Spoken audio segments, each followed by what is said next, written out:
It has been a very dreary last 48 hours here in eastern Massachusetts, but as the sun peeks through the clouds, that can only mean one thing: Mother Nature is a fan of football too. Welcome to North Andover, Massachusetts and Duane Stadium on the campus of Merrimack College. It's Saturday night football here on HBCU Plus as the Virginia University Lynchburg Dragons take on the Warriors in a battle of two teams still looking for their first victories of the season. My name is Mason Stelf alongside my broadcast partner Chris Kostic. And Chris, as we get ready to get this one underway, we're unsure whether this game was going to be played last night or tonight. It ends up being a really nice night for some college football. Yeah, and with the tropical storm looming, we didn't really know if the game was probably going to be played at all too. And on top of that as well, like you said, sun's coming out. The only real worry right now is the wind. Wind's kind of blowing all over the place at the moment. So you never know what's going to happen, especially with those types of weather conditions, looming around on the field. It certainly might affect special teams, but as the teams head on onto the field, we'll take our little bit of a break here. When we come back, we'll look at the players to watch, our keys to the game, and get you set for kickoff between the Dragons and the Warriors here on Saturday Night Football on HBCU Plus. Don't go anywhere.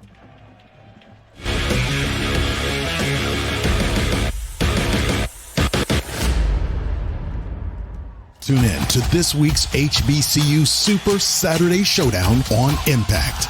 Watch as VUL takes on Merrimack College in a head-to-head showdown this Saturday at 6 p.m. Eastern on Impact TV, presented by Urban Edge Networks and HBCU Plus. For game schedules, channels, and times, visit watchimpact.com. Okay.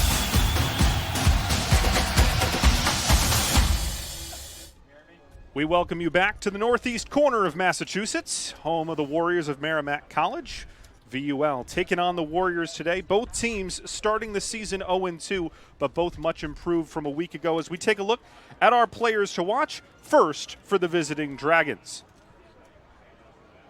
And Chris, as we look at these three players, obviously you always look at the quarterback in the center, but a lot of this VUL team today is going to come down to what they can do on the defensive side of the ball and those two cornerbacks that you see bookending the QB in the middle. Yeah, Amari Givens having a couple pass breakups so far this year. Malachi Mitchell with an interception as well.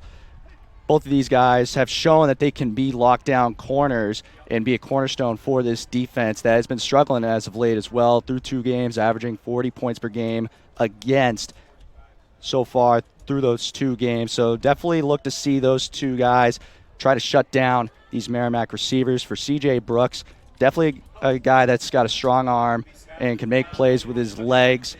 The only concern really is the completion percentage, but we've seen from last season that this is a guy that they could definitely rely on to throw the ball. So definitely expect him to make an impact for VUL today. And on the other side for Merrimack, we also look at their quarterback, and what a story it's been for Gavin McCusker, a guy that at one point was the 6th quarterback on this Merrimack depth chart. Now here he is, starting quarterback at the start of the season, took over at the midway point last year for the injured Jack Sergiotis, and he's going to lead this offense today alongside a really dynamic running back in Tyvon Edmonds and an outstanding linebacker as well in Miles Taylor. Yeah, and Tyvon Edmonds is definitely going to be, or is definitely someone that VUL has circled here on this depth chart going into this game. Tyvon Edmonds, a guy that's currently 2nd in the conference in rushing yards, 8th in the FCS in all-purpose. It's definitely a guy that will be a big impact player for Merrimack here in this game, and especially with Gavin McCusker. McCusker, a really good arm as well. Also kind of like C.J. Brooks, a guy that kind of doesn't have a great completion percentage right now, but expect Merrimack to focus more on running the ball, though, because of how well Tyvon Edmonds has ran in this so far this year. 23 attempts, 140 yards last week. So expect something similar here today. And we are just moments away from kickoff. Let's take a look at our keys to the game. And these keys to the game presented by Nissan, our players to the watch, presented by CDW on both the Merrimack and VUL side of things. But as we look at these keys to the game, it should be a fairly straightforward game, and it all starts in the trenches. Yeah, and both teams last week giving up a good amount of sacks. Merrimack giving up 3 sacks last week. VUL gave up 7 sacks, though. Both offensive lines kind of struggling in that aspect Merrimack also gave up a lot of sacks in week 1 against Holy Cross. But at the end of the day, expect Merrimack to try to dominate with the run game like they did last week. Like I said, Tyvon Edmonds with the 140 rushing yards last week. So they're definitely going to rely on that offensive line to carry the load here. You see that Merrimack sideline. They will wear the dark blue uniforms. Beautiful, predominant gold numbers on front and back with the black helmets. The MC emblazoned alongside. Virginia University Lynchburg on the far side of the field as we view it from this press box, which doubles as a sardine bin, with over 20 people crammed in here on the opening day for the home matchup. Merrimack was at home last week, but because of power outages in the area, they had to play Lehigh down at Harvard Stadium, about 25 minutes or so south of here in Cambridge, just outside of downtown Boston. VUL coming out in their road white uniforms, big, bold VUL letters across the chest, dark numbers on the back, white helmets with the big V alongside. There is the head coach of the Merrimack Warriors, Dan Curran, in his 11th season. And both these coaches today, Dan Curran on one side, and of course Tim Newman, not only the head coach but also the athletic director for VUL on the other, had plenty of playing experience, played in the pro levels, but now trying to lead these groups of young men to victory here today. Opening kickoff will come from VUL, who won the opening toss, elected to defer to the second half, and we are underway. Saturday Night Football on HBCU+. That one will take the receiver all the way back into the end zone. Coming out from deep was Donovan Wadley. He gets out past the 20, now the 25. He's still on his feet to the 30, and he's going to be tackled out of bounds, and that was very close to being a tackle out of bounds, which would have resulted in additional yardage. But it was going to be a good field position for the Warriors to start things, as they will take it on the 30. Yeah, expect more returns like that from Donovan Wadley, 4th in the conference right now in kick return yards so far this season. So expect him to try to break it outside like he did just right there. 5'9", 180-pounder from Newmark, New Jersey. First time today we see the sophomore from Exeter Township, Pennsylvania, Gavin McCusker. There were a lot of teams that were contacting this Merrimack squad saying, hey, you need a quarterback in the transfer portal. They said, no, we like our guy in McCusker, and they like this guy potentially even more. The quick hands-off to Tyvon Edmonds. He picks up a good chunk of yards on first down. Looks like it's going to be 2nd and 3. Merrimack working quickly into the no-huddle offense. McCusker hands off to Edmonds again on 2nd down. He moves to the right, goes through the B gap, now gets out towards midfield, and look at him churn the legs and get into opposing territory all the way to the 45. Yeah, Merrimack just playing their game already so far. Just get that man the ball and let him run.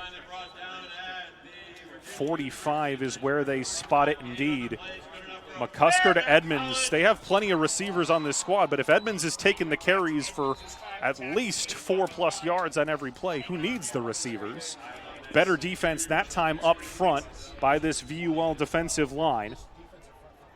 For VUL, Vince Wells Jr., as we look at their starting 4 up front. It's Wells Jr., Jerian Johnson, Jaden Ledbetter, and Zahir Davis in their 4-man front as the D linemen. Ball coming in from the sideline. McCusker and Edmonds again in the backfield.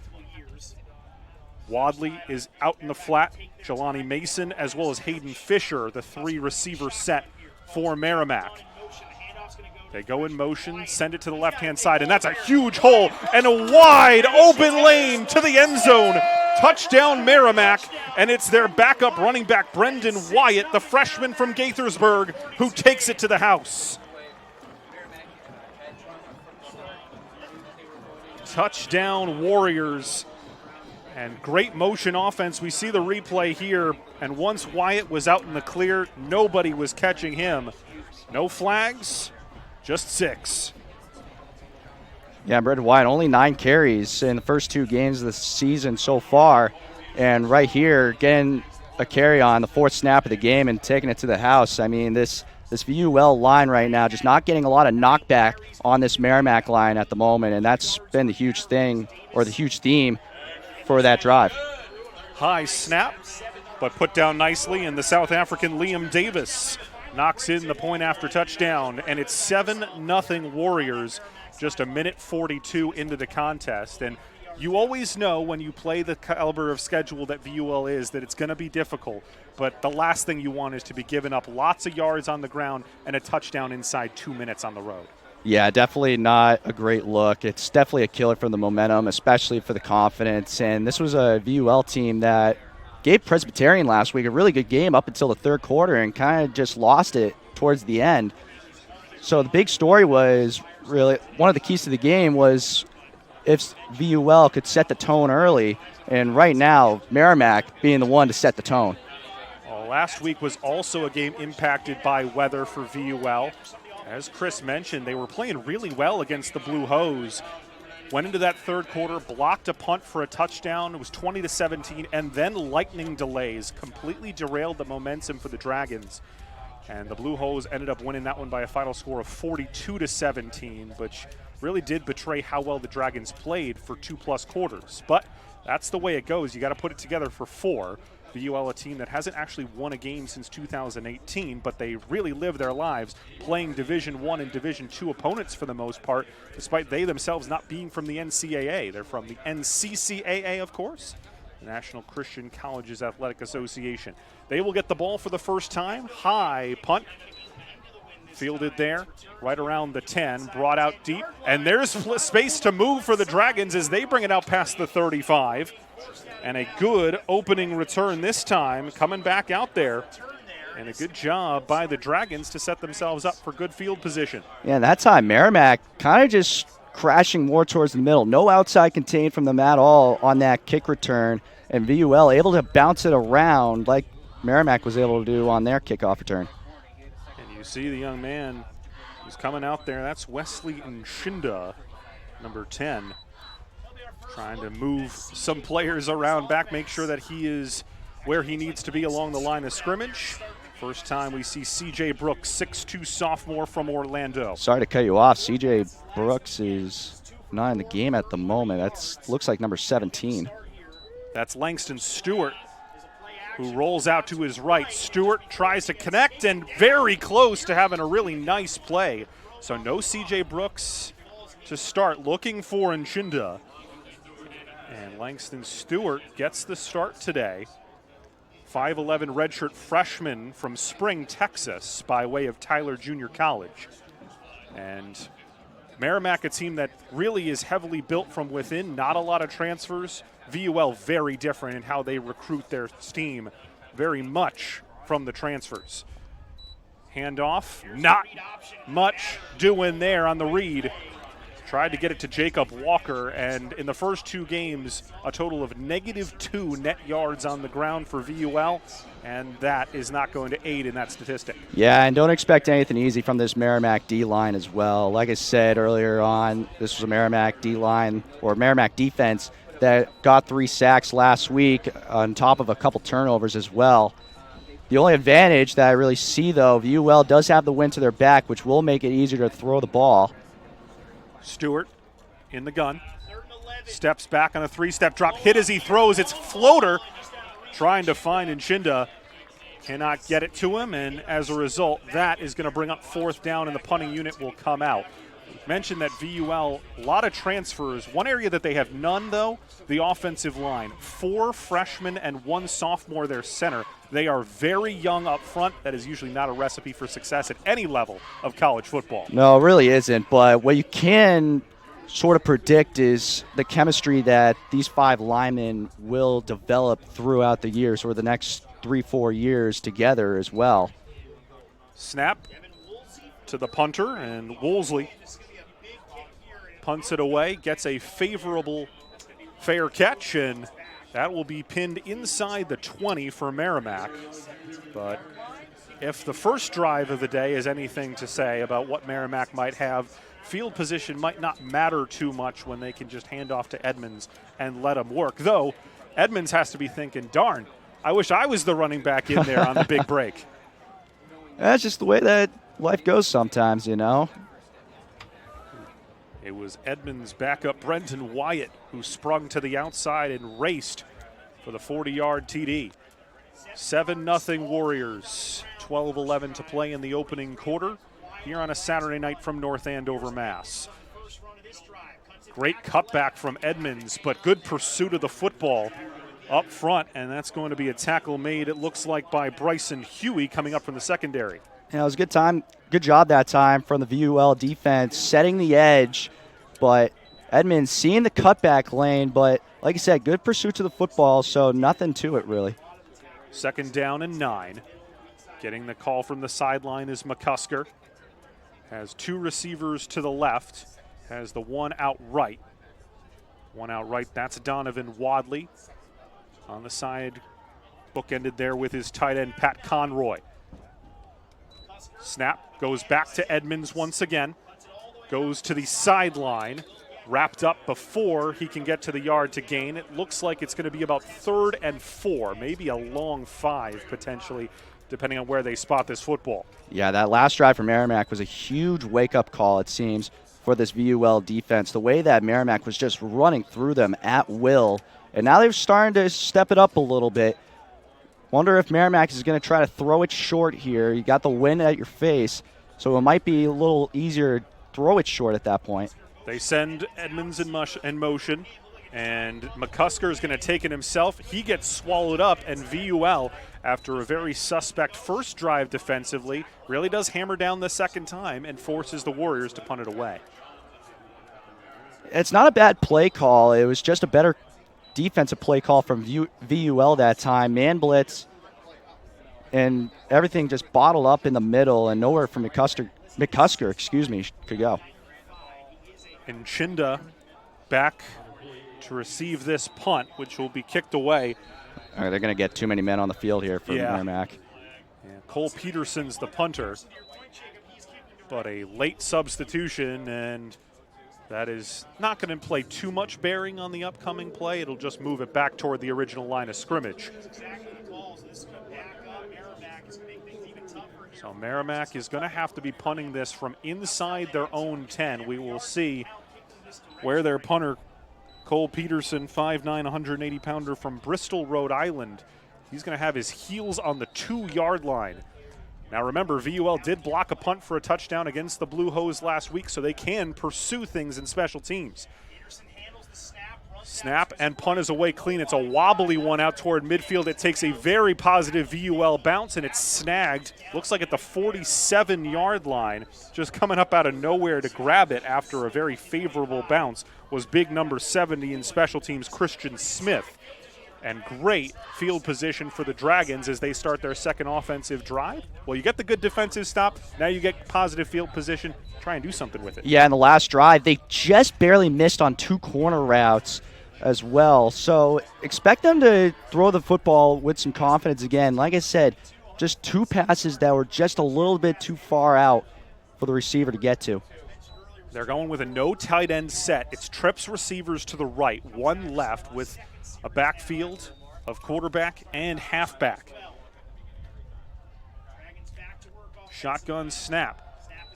And oh boy, that was never going to work out. A blown up defensive line, and Merrimack swallows up Stewart for a big loss. Yeah, even if he somehow got out of there as well, I mean, there was just no one open down the field. You had Wesley Nchinda getting double covered on a deep route there. And that's a solo sack, just absolutely gobbled up by Brandon Roberts, number 50. Worth noting again, not just youth, there is tremendous size up front, but not a huge amount of agility from these big O linemen for VUL. And these D1 linebackers and defensive linemen are just eating them up so far. They go into a flat for a screen pass, and the flags fly, and we're going to have a false start, I think. Yep. Illegal motion, so a 5-yard penalty will make this second down play much more of a nightmare than it already was. It was 2nd and 17, now it'll be 2nd and 22. Well, so much for good field position. Yeah, seriously. And that 2nd and 7, the way that they were playing out that 2nd and 17 look as well, looks like they were trying to at least just play it safe, go with the little swing pass to the outside. I don't know if they would have really gotten a whole lot of yards out of that. Well, this puts the ball on the 37-yard line. The line to gain is the opposite 41. So they have a long way to go from here, obviously. not trying to pick up all 22 in one play, but can they get it to somewhere around 3rd and 10? Instead, they do try and go deep. Airmails the receiver. The only player there was the defender in coverage, Josh Addo, the D-back. And that'll bring in 3rd and a mile. Yeah, trying to hit Scrigioni there on the comeback route. Looks like they're trying to get him at the 50 or somewhere around the 50, try to make up that lost yardage. He was there too, just overthrew him. Scrigioni is one of the primary targets of this VUL squad. Ended up going for a 64-yard take to the house last week against Presbyterian. This is going to be interesting.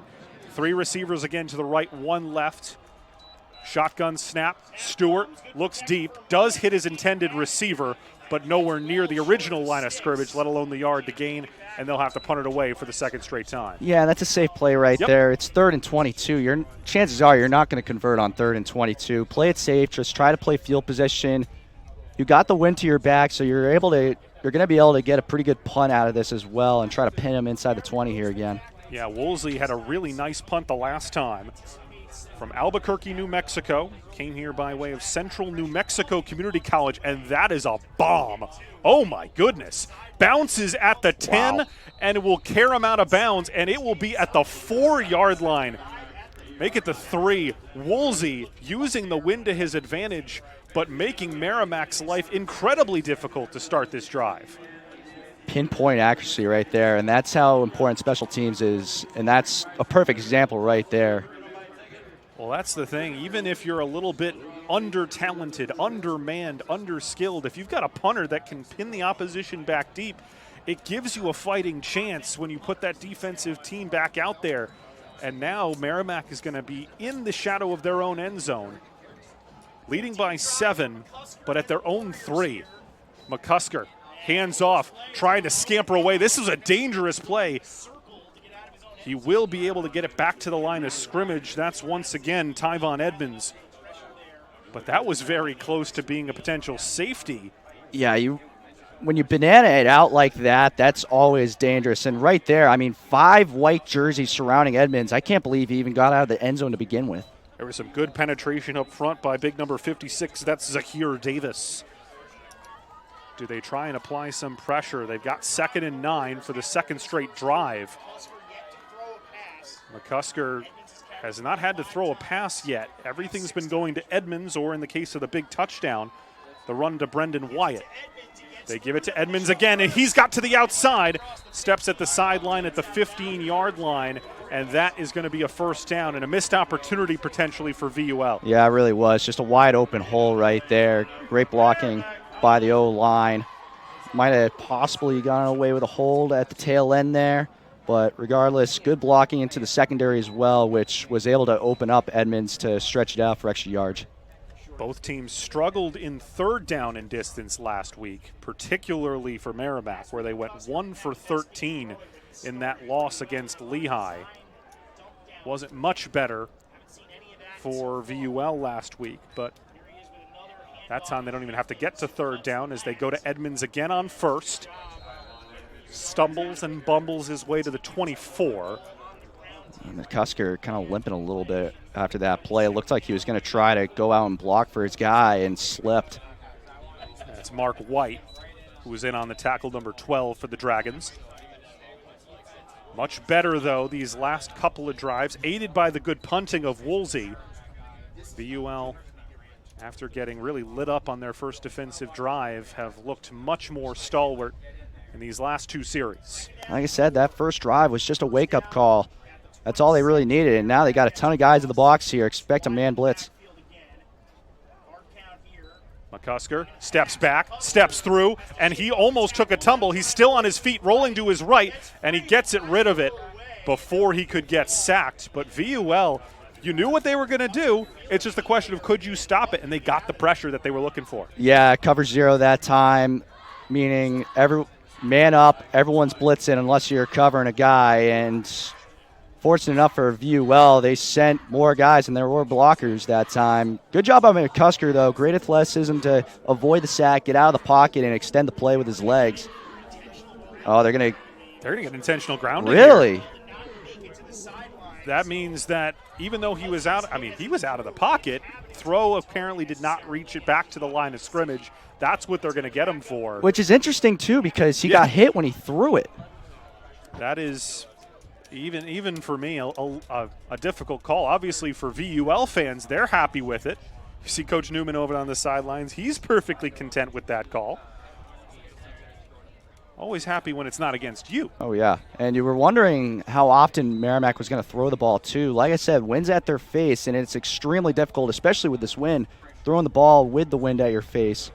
McCusker was only 10 of 27, 90 yards passing last week, and now it's 3rd and 17 because it's not only the penalty, but it's also loss of down. Steps up, throws to his right, got the receiver. He's short. They were able to get it to the open man. Good catch in space. It's Brendan Wyatt coming up from the flat. We saw him with a touchdown, gets the grab there, but VUL forces the punt, largely aided by that intentional grounding penalty. Yeah, this is a good route, too. Good ball. Brendan Wyatt running a little wheel route towards the sideline. And with VUL in zone coverage that time, it was a good little opening on the sideline, just not enough for the first. VUL knew they were able to drop a couple guys back in coverage and make sure they knew exactly where the sticks were. Another punt, another low liner, bounces at the 47, takes a Merrimack hop into the waiting arms of the receiver, who gets absolutely wrecked. Luckily, he's able to get to his feet. Good, clean hit, but my goodness. After the initial move, out of nowhere comes the big body of Rashawn Cooper. Yeah, it looked like he was about to break this open, too, and boom. Right there. Jeez, what a hit. Takes a couple of nice bounces. You thought, could Isaiah Drake get in space? And the answer was a definitive no. Cooper, that's exactly the type of hit you want to lay on special teams. It's the type of play that's kind of getting out of football nowadays, but that is perfectly legal. Across his body, nice throw, and it's going to be the first down of the day for VUL as they hit their intended target. Nice grab that time by Elijah Harris. Yeah, design sprint rollout here. Elijah Harris running a little curl route, sitting into the open space. Merrimack running man that time. They bunch 3 receivers to the right, still one wide open out on the left. They go with the little tempo run and picks up 2, does Walker. Inside Merrimack territory. And this is where field possession plays big. You know, that last punt pinning Merrimack down at the 3, and then obviously the penalty for intentional grounding sets up VUL with great field position, got themselves the first down. See if they can actually do something with this field position, though. Stewart with Walker to his right. Now he sends the trips receivers to the left. He's got to scramble, and there's nowhere to go. Right back into his own territory once again. A combination sack in there, number 57, that's Jordan Riggs. Had some help as well. And just when you get into your opposing territory for the first time, the defensive line unable to contain Riggs up the middle. And the 2-man able to get to the QB. Yeah, the line just looking like Swiss cheese right there. Good little stunt, though, from Merrimack's D-line. It's not like they went in straight up.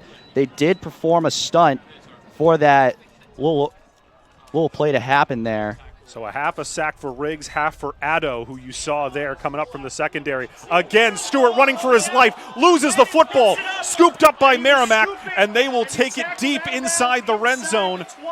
It looked, at least by the naked eye, to be Markeith Hogan. Nope, not Hogan. It's Nick Lennon, the captain, and he came up with a fumble the last time these two teams met all the way back in 2019. Just trying to roll out a great hit right there. With this, when you got an experienced D-line and such a young O-line, it's these types of things are going to happen, and that's going to be a huge theme for VUL in this game and probably for the rest of the season is them being inexperienced and going up against very experienced defensive linemen. And, the last play the play prior to that being sacked, performing a lot of stunts on the D-line, and it's going to create a huge headache for these young linemen. McCusker goes empty this time. fakes left, goes to his right, design QB run, splits through the D gap, gets to the outside, still on his feet. Does he get to the pylons? He does. Touchdown, Merrimack. McCusker hasn't had to throw a single pass, but he's got to score himself. Takes it from 15 out, and just like that one play after the fumble loss, it's 13-0 Warriors. Great vision here from McCusker. Breaks the tackle and then has the ability to see that his lineman, his butt facing the sideline, so he uses his knowledge to go where the lineman's butt is and keep it to the sideline, keep it to the outside, use your blockers to your advantage, and get to that corner like he just did there. Always important to know your linesman butts. Here comes the place kicker, Liam Davis, 1 for 1, now 2 for 2, as he blazes through the point after, and you see McCusker there, a guy that probably never imagined he'd see a D1 football field. We mentioned in the open he was a 6th stringer last season at one point when the season started, which meant he didn't even get to travel with the team to road games, but through a combination of injuries and just hard work, found his way into a starting role against Harvard last season. Did not win that game, but did not lose after that until what was the de facto conference championship. And Merrimack, they have aspirations to win the NEC crown this year. It's going to be tough, but this year for the first time postseason eligible, the Warriors, after that long wait to get postseason eligibility. And of course, when they finally get it, the NEC waives that initial requirement. So a little bit of frustration that had to be for Merrimack. But here they are leading at 14-0 with still 3+ remaining in the opening quarter. And you know, that's the thing too, is how would Merrimack perform against these D1 programs as well? You know, that obviously a transition from D1 to D2 to D1, I should say, is a huge difference, or it can be a huge difference. But Merrimack was keeping around the 500 level for the prior years, or the first few years that they were bowl ineligible, and then last year their best season, going 8-3, really proving their worth here in this conference and showing that they're here to play. They will start NEC play next week against the Seahawks of Wagner. 2 road games coming up, Wagner and Sacred Heart. The big one that they'll be circling on their schedule, their matchup on October 28th with St. Francis U, as they squib it. Nchinda takes it out to the 15, still dancing, and then he gets upended short of the 20. And we expected this with the wind not necessarily anywhere near Merrimack's favor in this first quarter. They go with the squibber, and they end up getting the ball inside the 20. That's exactly what you want to do in that situation. There was a flag too. If this is going against VUL, then you're going to get yourself pinned inside the 10 now. Yeah, this would be half the distance and would take you around the 8.5, 9-yard line. There is still a meeting. See over there the back judge, Eugene Vickers, having the conversation. And it is against the Dragons. Yeah, just a block in the back. And that happens a lot. That happens more on the punt return. Yeah, punt return, or just special teams in general, too, than you would actually think. Announcement calling from referee Rick Martin. Will White's your umpire. Ed Aiken, your head linesman. Mike Bartolome, the line judge. Joe Craig, the field judge. Samantha Varizi, the side judge. And we saw Eugene Vickers, the back judge, on that call, as that one trying to go with the deep ball. Walker, again on that little wheel, starts in the backfield, gets out toward the sideline, and just a little bit too much mustard on it from Stewart. Yeah, and Walker's probably thinking too, you know, that's a really good ball here. As you see it again on the replay. CJ Brooks in the game now as well, and just right through his hands. Beautiful ball on the wheel route. Walker's probably just kicking himself at the moment. And it is indeed Brooks back there, and false start. And so a drive that was already in a dangerous area inside the 20, then got moved back inside the 10, now is half the distance from there, and we are inside the 5-yard line for this second down play. And we knew when you have a young, inexperienced, and let's be honest, they are not at the same skill level as their Division I opponents, you can't shoot yourselves in the foot by taking false start penalties. And a big reason for the huge beating they ended up taking against Presbyterian was because they committed 12 penalties compared to Merrimack 6. Merrimack is still one of the more penalized teams in the FCS, but they've been very disciplined so far in this game and just letting VUL commit their own mistakes here. 2nd and 15. Brooks over the middle, finds his man. Gets back to the original line. Looks like it's going to be about 3rd and 9 on the next play. Interesting, again, we saw Stewart to start when Brooks was listed first on the depth chart. Now you get Brooks in there. Found Elijah Harris, his ex-receiver, the 5'8" redshirt freshman. Originally was a D1 player. Went down to Bowie's Creek, North Carolina to play for Campbell. And now likely to be what he hopes to be potentially a 1-year stop with the Dragons before back to more competitive football at the D1, maybe D2 level. Snap shotgun and another quarterback tackle. Not a sack, but it will still pull out 4th down as 4 Warrior receivers converge on the QB. Tried to split through the middle. Was very close to doing so, but then got wrapped up, and it's going to be 4th down and 6. Yeah, and that's the athleticism of C.J. Brooks that we were talking about. Being able to make plays with your feet, but at that time, just a really good tackle that time. No escaping Jordan Riggs. We saw Riggs in on a sack earlier. Woolsey has been outstanding with his foot, and again, forces the man back. Fair catch called for and made right around the 41. And it's going to be called for and caught. That's Gary Rosemond Jr., the D-back who hauls it in. Was very close to getting tackled despite calling for the fair catch. That would have been a nightmare scenario for VUL. But no flags fly. And another good punt by Woolsey, who took that deep, very close to the end zone, and got it into negative territory. Yeah, 50-plus yard punt. I mean, the wind helps, but he's got a boot. Oh, yeah, he definitely has a boot, regardless if the wind's helping or not. I always say there's always teams looking for punters. That's that Pat McAfee leg. Pat McAfee was never the greatest at pinpointing his punts, but he had a boot. Delayed handoff, Edmonds to the 45, down to the 47. Ball almost popped loose. Still picks up half the yards to gain on 1st down.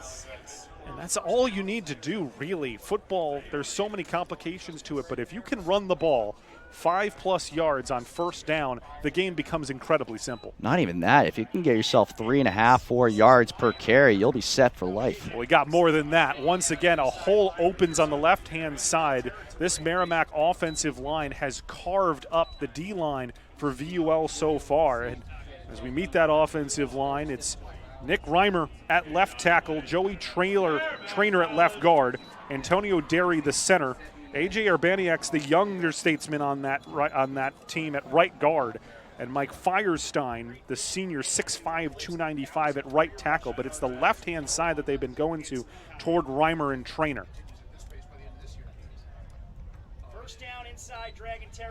McCusker steps back, and he is taken down in the backfield. They got some penetration. That's number 20 for VUL. Coming up, Vince Wells Jr. Wells finished it, but it was the initial guy who came up who was able to wrap up the right leg of McCusker, and then Wells was able to finish it off. Yeah, Clock is running. Yeah, just blitzing that time straight up, and that it was a similar situation to a couple drives ago when VUL went cover 0, and it was pretty much similar play here defensively, and it was basically the same thing, just blitzed more than there were blockers. Well, there have been some positive signs for VUL, but the scoreboard not as favorable. We're 1 quarter in here in North Andover. Merrimack 14, VUL nothing. You're watching Saturday Night Football on HBCU+. We'll be back for the 2nd quarter next.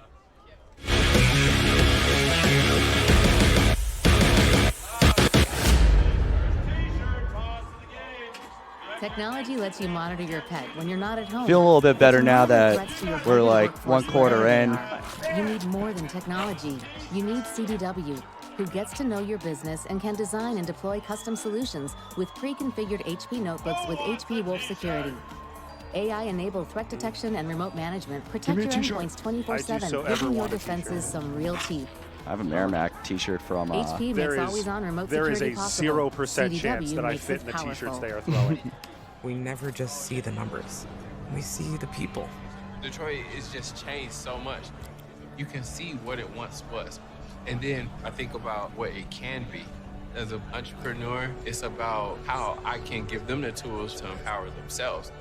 If we can just all do something small, all the small things will start to amount to something big. That's why we're here, to help make it happen. JP Morgan Chase. Time to call a credit repair company to fix my credit. Hold the phone, man. You can do it yourself with Credit Versio. That's way too hard. Call the credit repair company. Most credit repair companies only work on 1 or 2 accounts at a time, making it slow and expensive. He won't figure that out for months. Ignore him. Credit Versio's brilliant software scans all 3 credit bureaus, finds the accounts that are hurting your score, and guides you through the entire process. Anyone can do it. What do you say? How many more seconds? Let's fast forward and see the results. How much more time? Wow, I fixed my own credit and saved hundreds. You can do this. Visit creditversio.com. Start of the second quarter from Merrimack College, home of the Warriors, here in northeastern Massachusetts. Mason Stauff, Chris Kostic for HBCU Plus, and after 1 quarter of play, it is Merrimack 14, VUL nothing.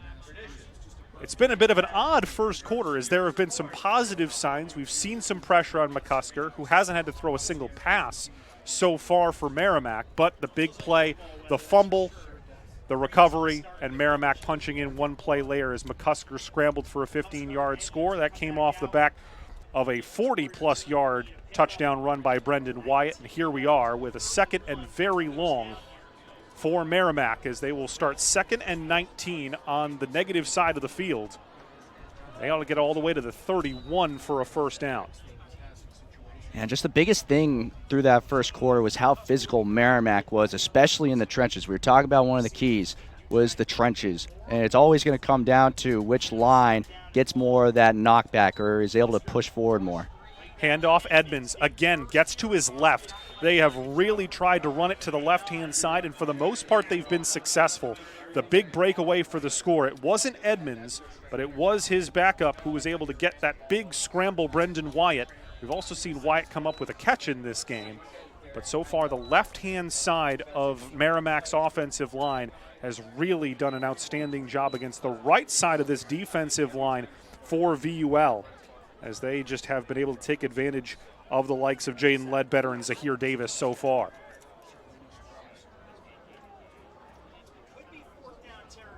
Third down and 14. Shotgun snap. McCusker with an empty backfield. Steps up in the pocket. Launches one downfield, and his first throw is off the mark today. Looking for Jelani Mason.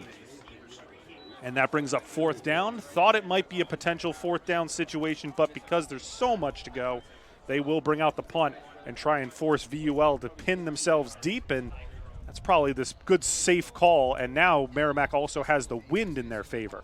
Yeah, and just a bad miss from McCusker there. Had a couple of receivers down the middle of the field that got themselves open on man coverage there. You almost wonder, because you're in plus territory, do you potentially take a delay of game and give your punter a little bit more room? They do not. End over end punt. Fair catch called for at the 14.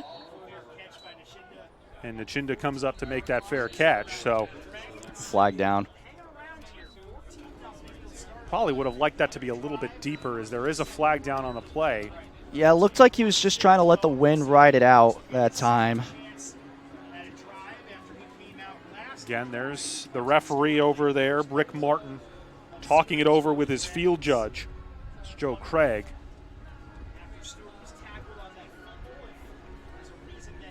And VUL, they've had some difficulties, and once again, unable to get out of their own way, commits another penalty. I think this is a legal substitution. That's never something you want to have on a punt. And if that's the case, then Merrimack might even have a chance to possibly go for a long field goal. I think they might just decline the penalty. It is a legal substitution. They could decline the penalty and just keep it here and say, yes, we like this spot. Otherwise, you'd go back and you'd have to repunt. That's the decision that's being made over on the Merrimack sideline. Dan Curran and Mike Giannetti.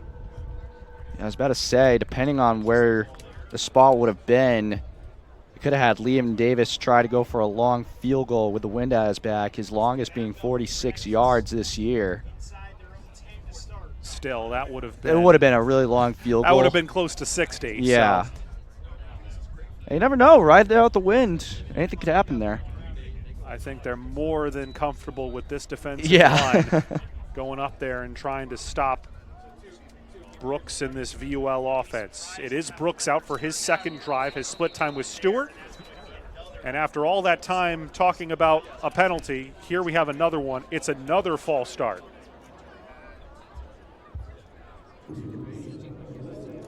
Five penalties now for VUL. Even when they've gotten good field position, they have had their issues with penalties. Ball spotted, looks like at the 9-yard line. They got to get out to the 24, so it'll be 1st and 15. And when you're having a hard enough time as it is getting time for your quarterback, this is the last place you want to be. And another false start. Looked like they were trying to draw Merrimack off, and they jumped themselves. And when you're in the shadow of your own goalpost, that's kind of what you end up doing is you're going to try to get Merrimack or the defense to try to jump off sides, because regardless of the false start, if you end up jumping, it's half the distance to the goal line each time. And especially if you're inside your own 5, you're only going to lose a couple more yards. Granted, you don't want that. But that's kind of the idea of what they're trying to do. So this is the 4.5-yard line now as Brooks drops back. He's in trouble, and it's going to be, is it a safety? The ball's loose. It's going to go through the back of the end zone. There's the triangle. 2 points for Merrimack. Could have been 6. As trying to pounce on it and get the touchdown recovery was Roberts. They will still get the ball and 2 points as a result. And that is exactly what we were just talking about. When you're having trouble getting time for your quarterback and you're in the shadow of your end zone, bad things happen. It's not like Merrimack did anything crazy here. They just sent 4, and it's just been the story, really, is the Merrimack D-line is just taken over this VUL O-line, especially inexperience and all that aside. It's just playing bully ball right now. It was Roberts along with Daryl Dora. You saw Roberts lay the hit and then Dora complete it. Roberts was able to get to his feet and then tried to pounce on the ball as it caromed toward the back of the end zone. But Merrimack with a 16-0 lead with the free kick upcoming. You know, it's tough, too. You got Stewart and Brooks both splitting time at quarterback in this game. And, you know, you got Brooks coming in kind of cold. And Stewart, what does that say for his confidence after that, too?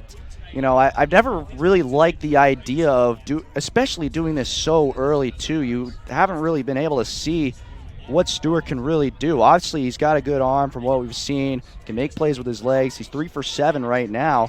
Problem is, he's been sacked 4 times. The hard part for VUL is that this is a team that, let's be honest, the expectation is not to win a lot of football games. They have not won a game since 2018. And you look at the schedule. Presbyterian, D1, low-level D1, Pioneer League football, but D1.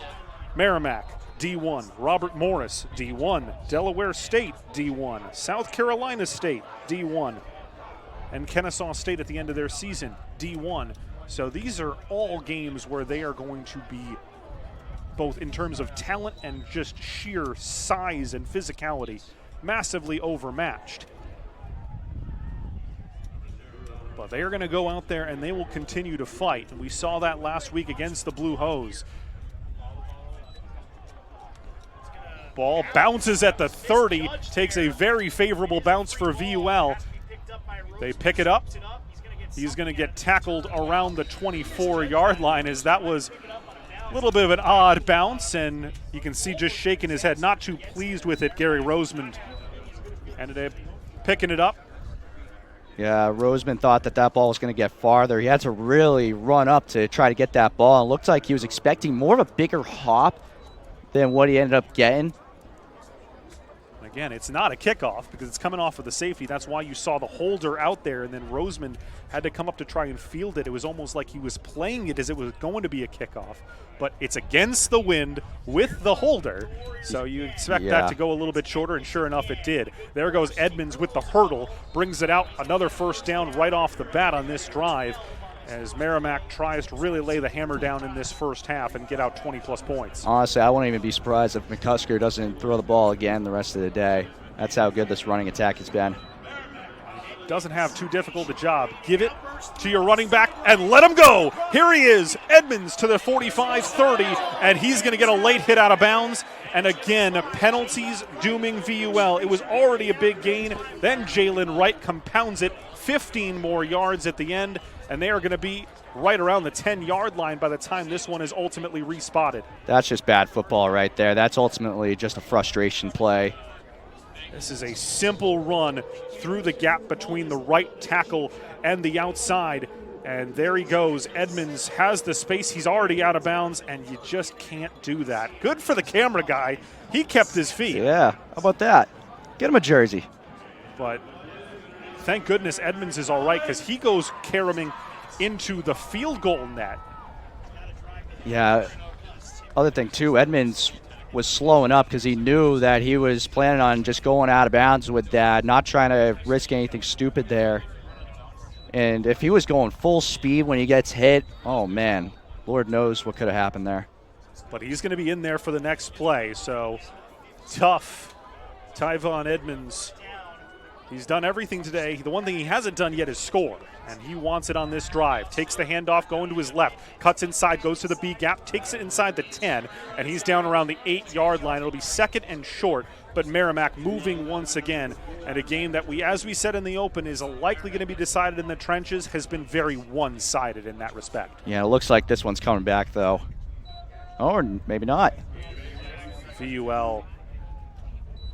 My apologies. It looks like usually when the flag goes back there, it is an offensive penalty, but it's not. It looked like LJ Robinson was reacting like he was getting called for the flag at first. So my mistake on that. Yep, it is against VUL. And so this is going to be a half the distance to the goal penalty, and it should result in a first down here. Well, they declined it. Nope, so it would have been, they'll take the yardage over the penalty. That's what they're doing here, because it was going to be a 7-yard pickup, so they're okay with living with a 2nd and 2 over what would have been 1st and 5. Looks like the defender lined up in the neutral zone, so it was a free play. So 16-0, but Merrimack on the doorstep of a potential 22-0 lead.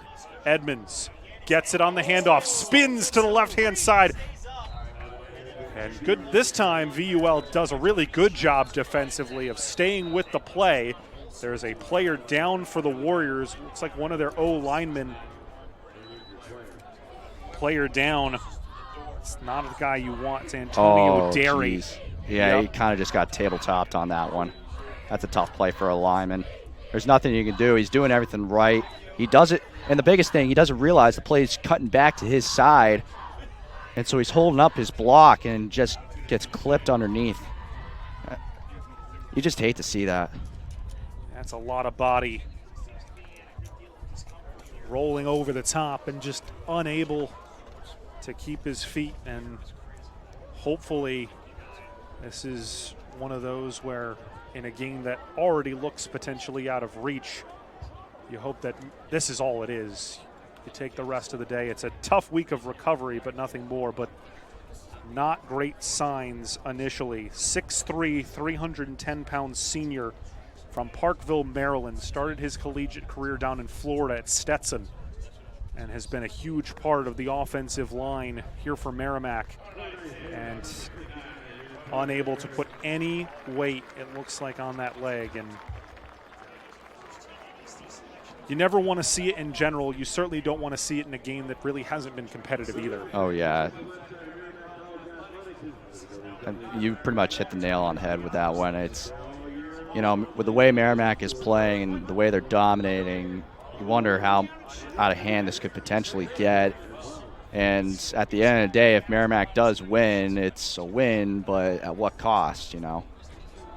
So that is obviously going to put a pretty large shadow over the remainder of what has been an impressive first half for the home side. But that is going to give an opportunity for somebody else to come in and make an impact. So on the offensive line, second stringer in there in replace of your senior. They give it to Edmonds. He's going to pick up the first down. It'll be 1st and goal coming up. Brandon Smith, the true freshman, is the backup to your center, Antonio Derry. 6'2", 295 pounds out of Waldorf. They go quickly on the quick snap, and Edmonds is across the goal line. Flag on the far side. First. I think the offense, when they tried to go quick snap, might have quick snapped themselves. Yeah, just a little anxious, especially when you're going no huddle and you're really looking to punch it in and go quick. Nope, it's a neutral zone infraction. That penalty is declined. Touchdown Edmonds, and it is 22-0.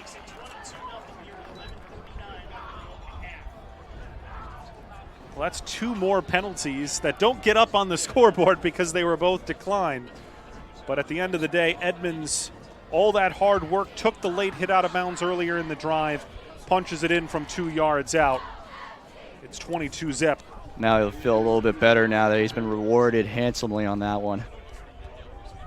And again, it is worth noting as the point after touchdown is through. The total number of passing yards today for Merrimack College, 0. They have only had to throw it one time. It was 11. 11. I stand corrected. Sorry, I didn't have the stat sheet up. But Edmonds, 136 yards on the ground, 170 total on the day for this Merrimack team. Wyatt having that 43-yard scamper for himself as well. Just what a day. And there is still a lot of day to go. There is 11:39 to play until we hit halftime.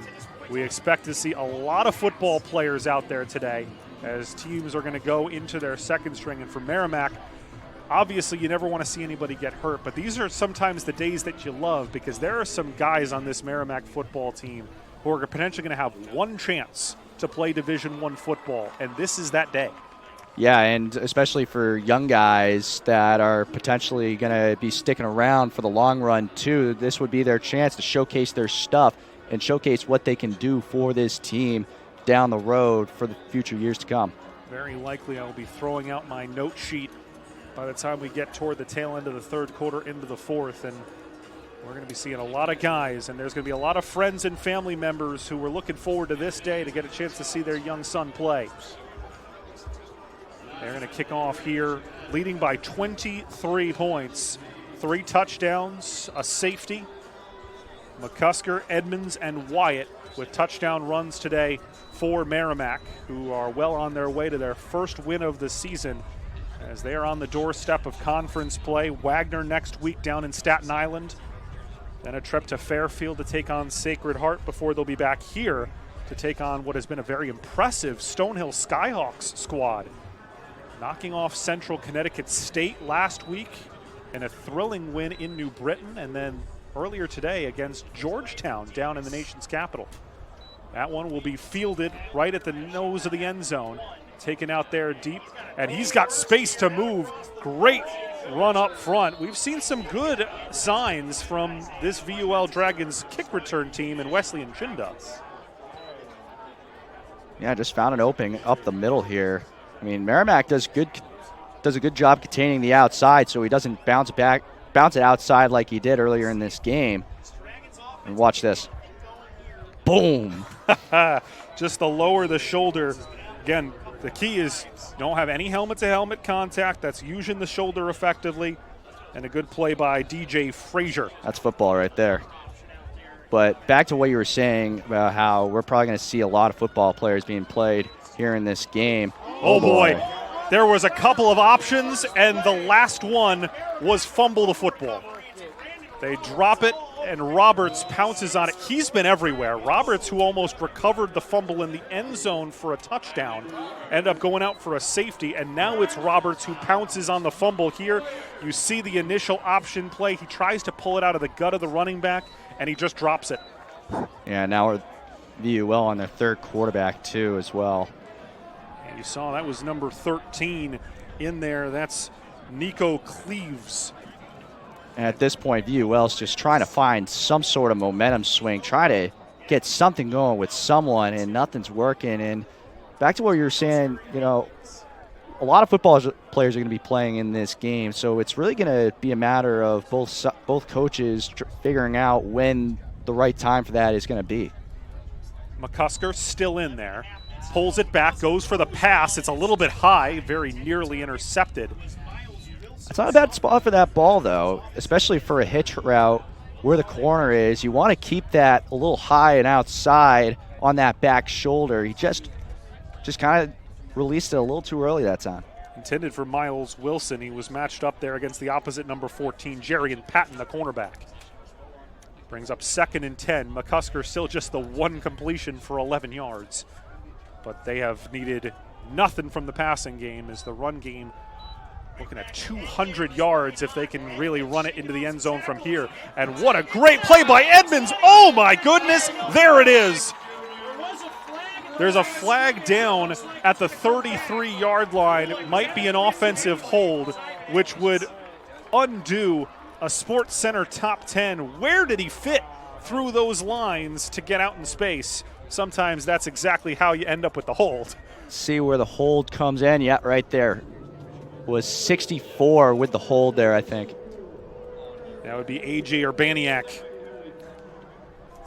That's the answer to the question. How do you get a hold like that? How do you slip through? Somebody's holding. But Edmonds, you can see the look on his face is priceless. Oh, man. Unbelievable athleticism, though. I mean, just so slippery through the tight gap. It's one of those plays where, as a fan, you're looking and you say, wow, how does he see that amidst all those bigger bodies? Instead, it moves him back. It'll be 2nd and 20. Got to get all the way to the 23. Wyatt, only one carry today. He went for 43 and a touchdown and somehow just continues to bounce off of bodies. And what was a 2nd and 20 now becomes 3rd and short. Just the vision of both ball carriers here in this game is just on display, almost Le'Veon Bell-like. Just great patience, trying to figure out what holes open. Picked up 18 on the play, and now he goes right through the A-gap all the way to pay dirt. Touchdown, Merrimack. And what a day. Brendan Wyatt has 3 carries. They've gone for 43.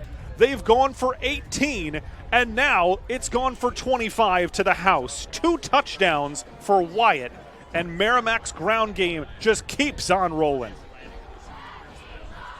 I mean, just poor tackling here. That's basically the name of the game. Obviously, wide open hole, and then breaks 3 tackles. You can see one player trying to use his shoulder to bring him down, then another one kind of just going in, trying to swipe at him. It's not great tackling here from VUL, amongst other things, of course.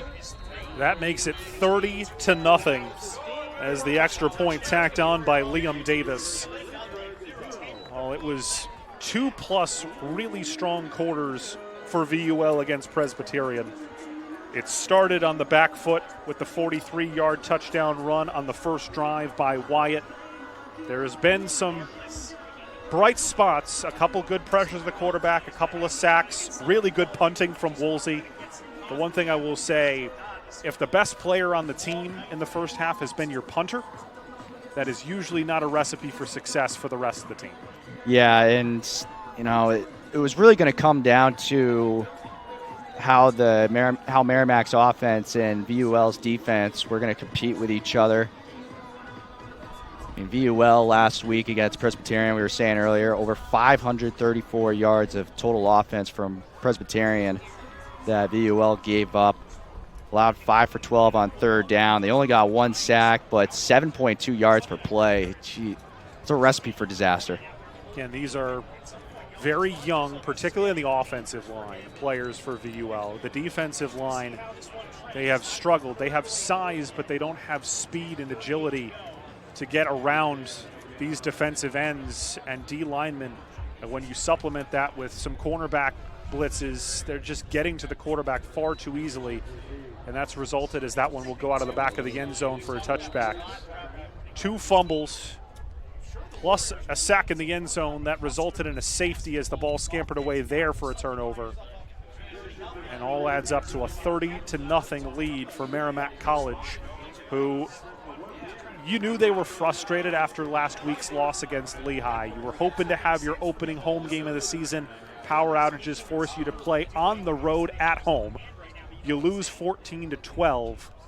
You come out here and you can see there's a little bit of an edge to the way Merrimack is playing today. And now, on top of that, you have an injury to your starting center. So there's that's adding fuel to this Merrimack fire through the first 2 quarters. Yeah, and never mind that. Just trying to get the first win of the season. You're hungry. You go 2 weeks in a row without a win, you're hungry.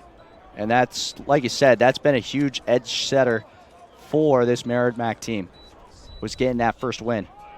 Quarterback keeper takes through the initial contact. He's on his feet, and a nice rush there. We've seen some really bright things in very limited action. Nico Cleaves dropped the fumble on the previous possession, but that time, that's a good decision on the option read, pulls it back, good stiff arm there, knocks the defender to the ground, and then takes it out for first down yardage. Really nice move, too, really playing that foot and getting himself to cut up field, had a couple blockers in front of him as well. So we've now seen Cleaves, Brooks, and Stewart under center. It's still Cleaves. Oh, look at this. Look at the offensive line push. That's exactly the type of physical offensive line play we've been wanting to see from VUL, using those big bodies up front to move the sticks, or almost move the sticks, move the scrum out toward the 50. As a football fan, that's just so satisfying to see. A huge pile up like that, and it just keeps on moving forward. Well, that is truly exemplary of the rugby roots of this sport. Those scrums up front and just moving the bodies. But again, penalties are going to go against VUL here. Another false start, it looks. Yep. That's the 7th accepted penalty against the Dragons here. That's 7 penalties that have been accepted, plus 2 declined penalties by Merrimack. So this is one of those things where a lot of this game was never going to be in VUL's control. That is an area of the game that's in your control. Yeah, and you see all the great coaches, they hammer home. The only way that you'll really lose is if you beat yourself. And if you can make it so that you're not beating yourself up like right now. Cleaves went for the pitch. It's on the turf. That's a loose ball. It's going to be a massive loss. They went for the triple option play, and it did not go well. Tried to go out looking for Jacob Walker. You watch this play again. Here's the triple option. Goes one way, pulls it back, sees the pressure coming. That's the right decision. He just can't connect. But Walker would have been in space had he hauled it in. Yeah, Walker, I think he might have just taken his eyes off of it because he knows he's got space off the field. Like you said, if he gets a clean hold of this ball, he's going to get a good at least 5 to 10 yards on this play or even more. And he just took his eye off it and got anxious. 3rd and 21, throws it up for grabs, had his target in between 2 defenders, but there was a good look, just couldn't connect with Ashton Payne. Yeah, I like that spot for the ball. Elijah Harris, excuse me. I like that spot for the ball on the go route there. You're trying to place it in between the sideline and the numbers, as you see here again. Yeah, that's a well-thrown football. And you keep it away from the safety, too. Just a little overthrown, but like I said, not a bad spot. I like that spot. So here comes Woolsey.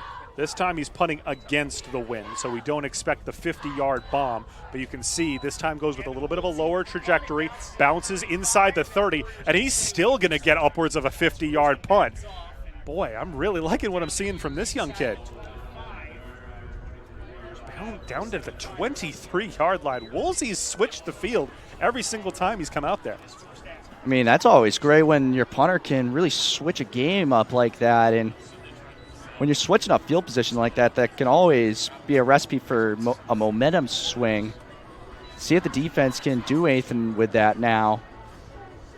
Of course, the key for VUL, could you force a turnover? If they can force Merrimack to turn the ball over, right now they're just looking for something going offensively. But the problem is that they've had nothing doing in the ground game. There goes McCusker on the quarterback keep. That is an outstandingly well drawn up play. He faked to the right, everybody moved. Then he goes on the counter to the left, finds the hole, and just keeps on going. And there's been no secondary help from VUL. Not that you would expect it, is again, everybody bought the fake. Well, that's because VUL's just going to try to pack the box, because that's all Merrimack's doing, and I think this might be coming back, actually. Yeah, Jared Dunn, you could see him with the exasperated look on his face, the second-string tight end. There's him there saying, what is exactly is the call against me? Are they going to say that it is a hold? Yep, it is on the tight end. Jared Dunn whistled for a hold, the 6'3 junior from Sandy Hook, Connecticut. And that is going to erase another massive gain for Merrimack. Yeah, I mean, Merrimack has been shooting themselves in the foot a few times as well, but it hasn't been to the level that VUL has been doing. Merrimack has been able to bounce back from these penalties. It's because they've been able to break out for big runs. 1st and 15, you still like their odds of picking up the first, and that's why. Edmonds takes it out past the 25 down to the 27. But again, from 1st and 15 to 2nd and 6, you're not feeling too bad about that on a 9-yard pickup. No, you're not. I mean, especially 1st and 15, you're looking to run. I mean, Merrimack's looking to run the ball regardless of what down it is because of how well they're running the ball. But when you got Edmonds running the way he is and the run game in general going the way it's going, one of those things, when you're blocking as well as this offensive line is blocking, I could find some of these holes. I wouldn't run fast enough to get any of the pickups that they're getting today, but I can at least find the holes. Yeah. Nothing there, though. Much better from VUL. Scampering after it. A couple of defenders conversing on the ball. And not to say that there's been times that VUL's line has shown up and gone to stop like they did right there. Obviously, first couple drives of the game, after the first drive, the ensuing drives after that were a little wishy-washy for Merrimack, and you saw VUL's defensive line really standing their ground and forcing Merrimack to have to throw the ball a little bit. This has been the pressure down for VUL. They've liked to try and put some pressure on the quarterback. That's a high snap, and there goes the pressure. Outstanding blitz from the left-hand side. Coming out of nowhere. It was a high snap, but even if it was fielded cleanly, Vince Wells Jr. was coming in for the smush. Nobody blocks him. Yeah, and that's the thing. They're trying to hand the ball off to Wyatt on this play, but it's the bad snap that just ruins the timing because Wyatt's not going to block that end. He's planning on getting that football, and the way that the blocking scheme is, you're letting that defensive end go because he's not really going to be a problem. Unless, of course, they're going to be doing read option and the D end is your read, then that's a different story, of course. Peterson boots it away. It was nearly blocked. Got away from the 13. Fielded on a line drive, and that's going to be great punt coverage by Merrimack. Merrimack's going to get a first down here. I think they're going to get roughing the punter here. And if that's roughing the punter, then VUL, just a nightmarish day for penalties continues. It was great kick coverage. Coming up to lay the hit down was Danny Sims. Yeah, Cole Peterson went down. Like you said, punt was almost blocked, and he went down. And, yeah, I think it's going to be running into the kicker instead. And that is going to be a reprieve because a running into the kicker penalty would not make this a first down. Well, you never know. See if they do call the personal foul regardless. But the way that Merrimack is going right there, they had the defense on the field, so it could just be running into the kicker. And I don't think that they're willing to repunt this. That was a good punt and good coverage. So if it's running into the kicker, not a personal foul, it would become 4th and 1, and they would still punt it away up 30-0.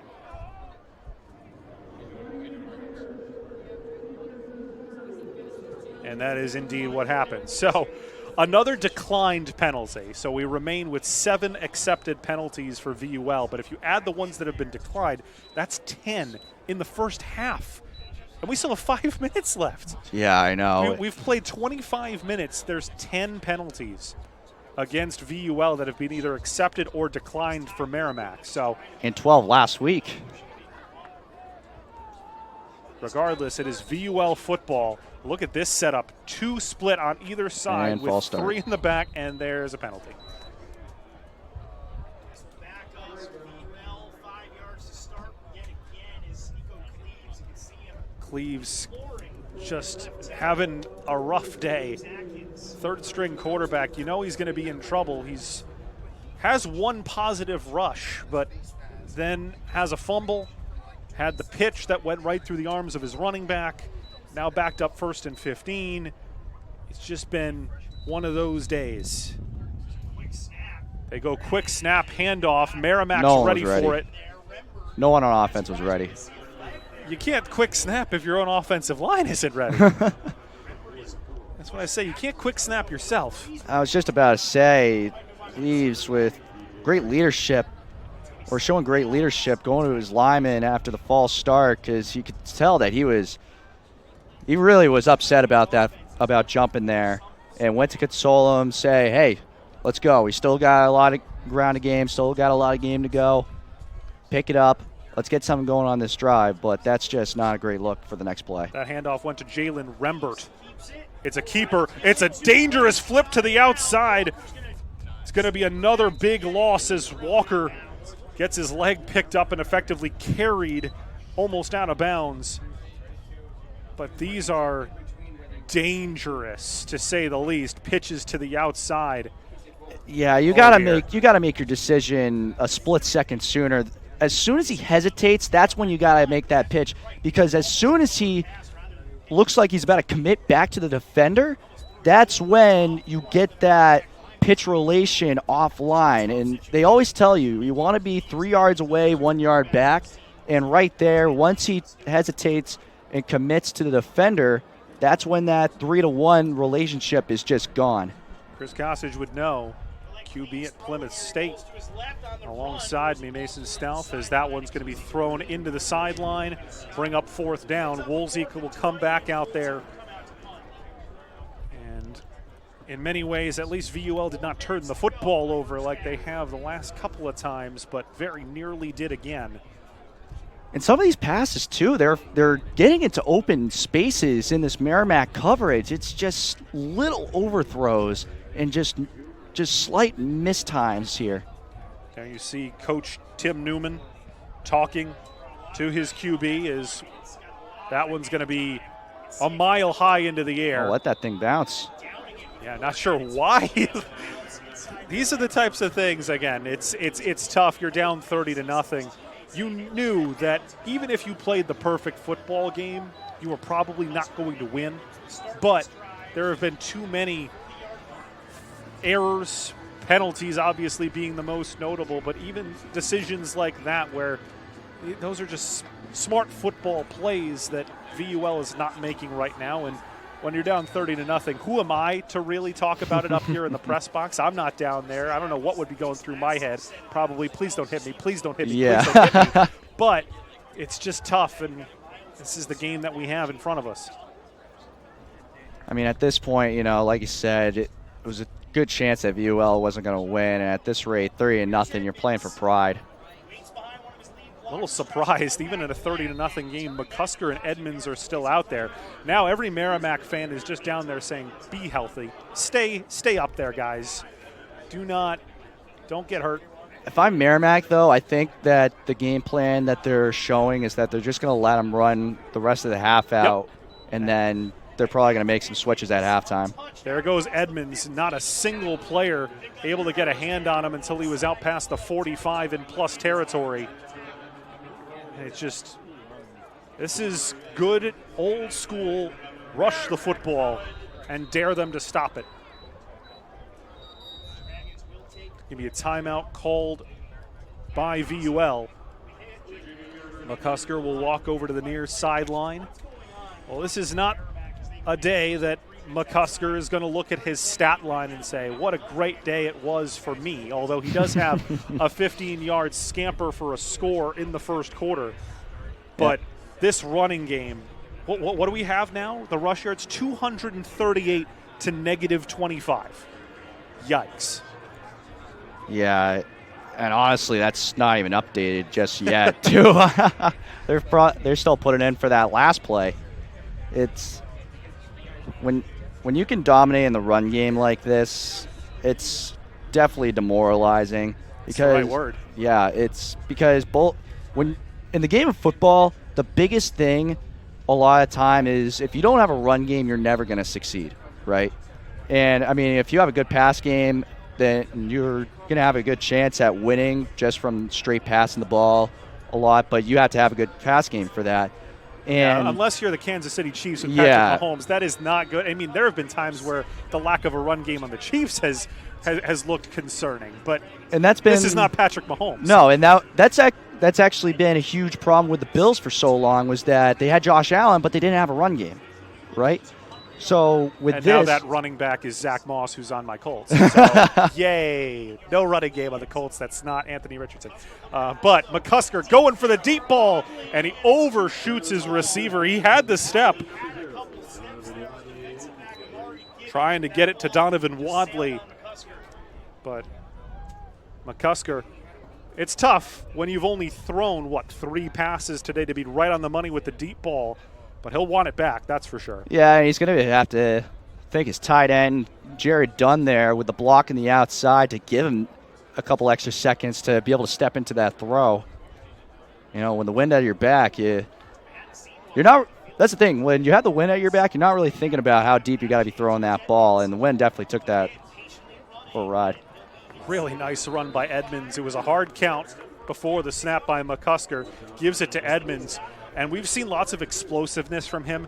That shows the patience where he gets to the outside and just lets the blockers carry him to a first down. And sometimes that's probably your best bet right there. It's just following the lead blocks. Edmonds steps to his left, trying to get tracked down. Defense will get there. It'll be a gain of looks like 3. The problem is that's been basically the minimum gain, 3.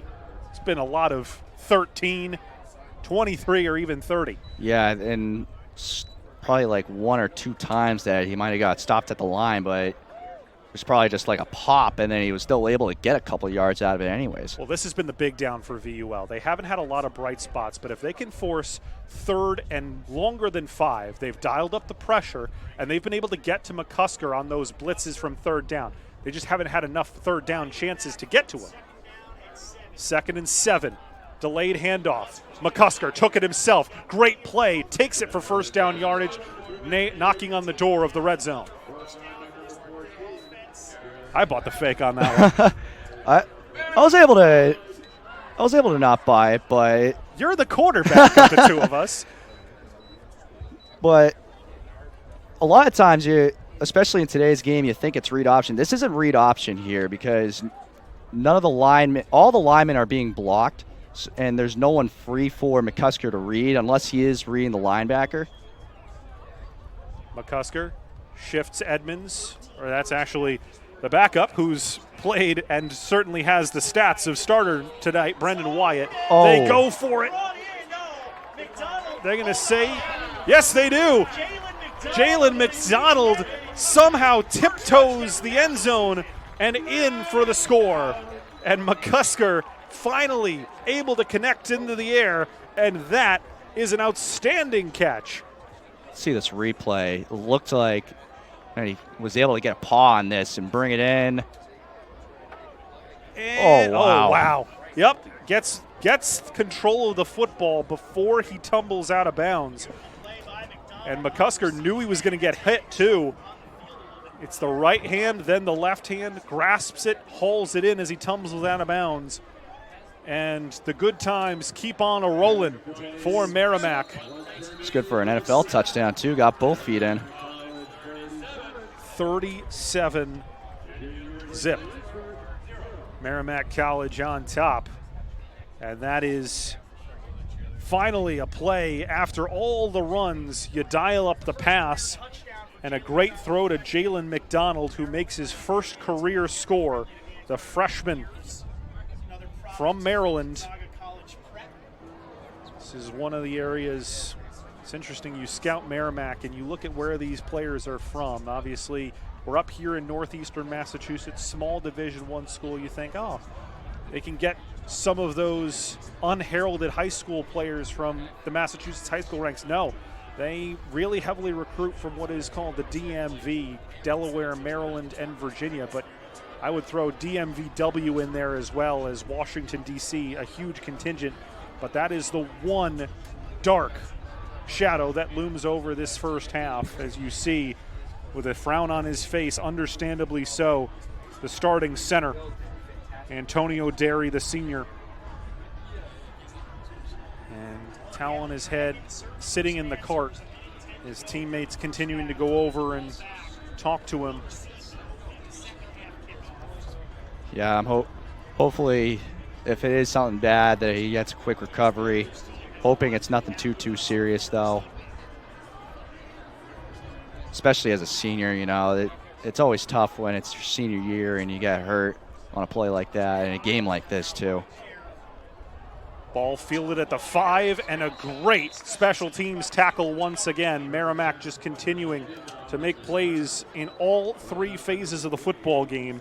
We saw a nice tackle last time by Danny Sims. It's that young man again, number 28, who comes up with the tackle. Yeah, and this Merrimack kickoff unit, top half of the nation at FCS in kick return yardage against. So they've been doing a really good job in that category of making sure that the special teams units of their opponents aren't getting any free yards on them, and that's a perfect example of it right there.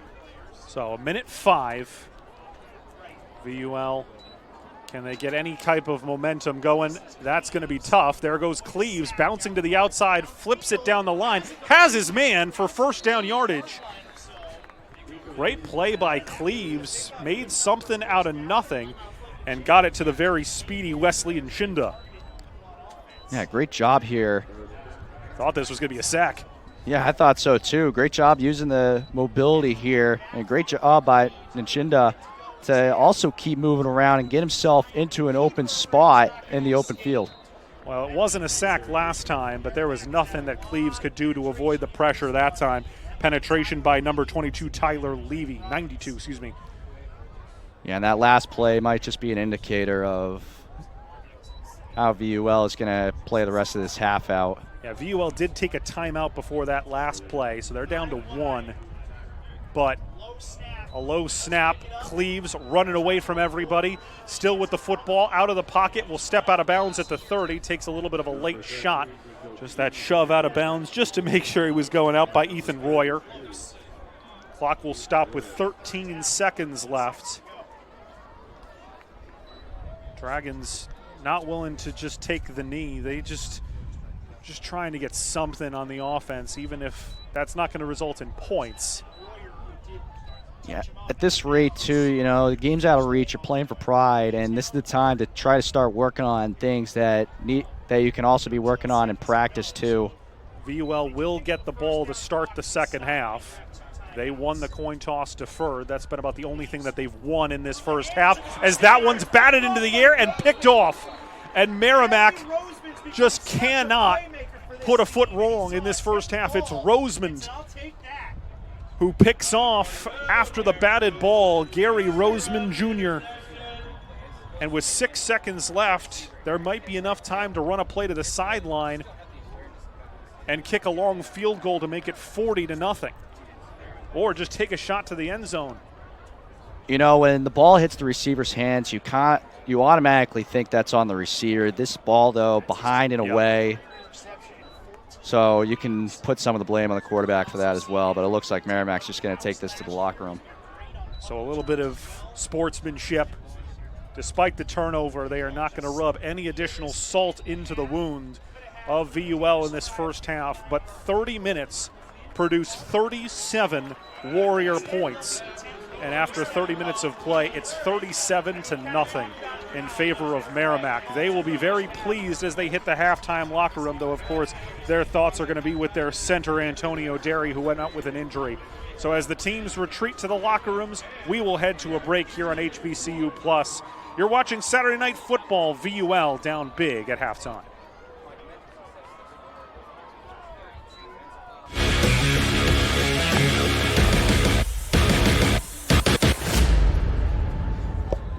Following my mother's footsteps definitely led me to Shaw University. On the college tour, she's like, oh look, DJ, that's the McDonald's I used to go to. It ended up being a place where our band members would get to know each other outside of the band room. It's definitely like our student union. But with fries. For our crew to go to that same McDonald's she went to, I wouldn't want it any other way. The American Diabetes Association has been here for more than 80 years. But we don't want to exist. We don't want diabetes to overtake us. To rob us. To break us. So we're standing tall. Pushing for affordable insulin. Lifting up people in need. And seeking a cure through research. So we can end diabetes for good. Someday you won't need us. Until then, we fight. This all-new Aria is an elegant EV. Yeah, with 389 horsepower.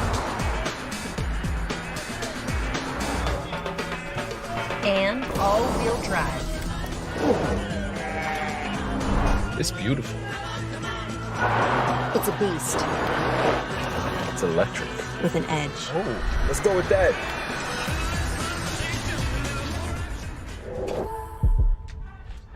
Tune in to this week's HBCU Super Saturday Showdown on Impact. Watch as VUL takes on Merrimack College in a head-to-head showdown this Saturday at 6 p.m. Eastern on Impact TV, presented by Urban Edge Networks and HBCU Plus. For game schedules, channels, and times, visit watchimpact.com.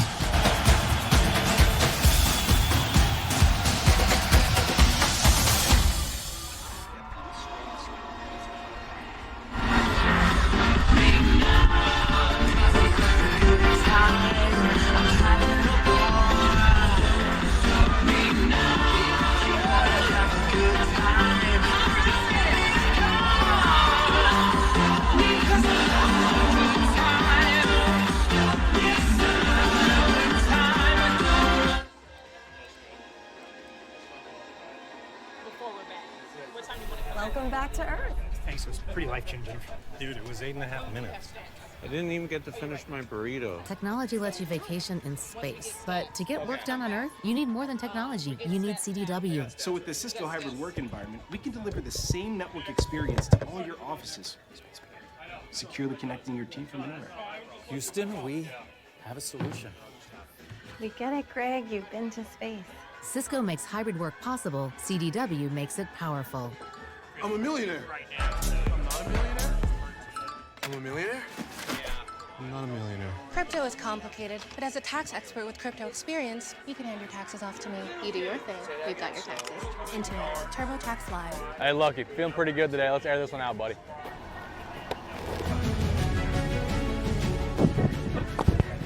Nah, Lucky, this ain't no cross. This is my house. Lad, you saw that last ball, all right? My arm's feeling pretty good. I don't know if we can make it to North Murray. Just meet me in Aikens. Aikens Ford? Yeah, dude, it's closer than you think. Let's go. All right, let's do it. All right.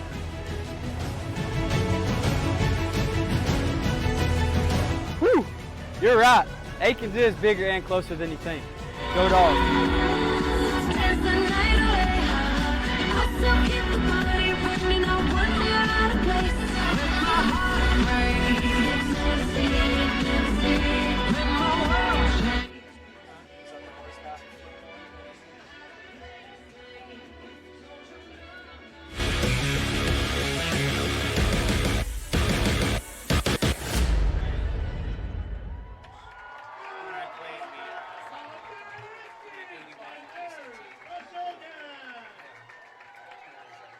Calling all gamers. Did you know that you can turn your love for playing video games into a six-figure career opportunity?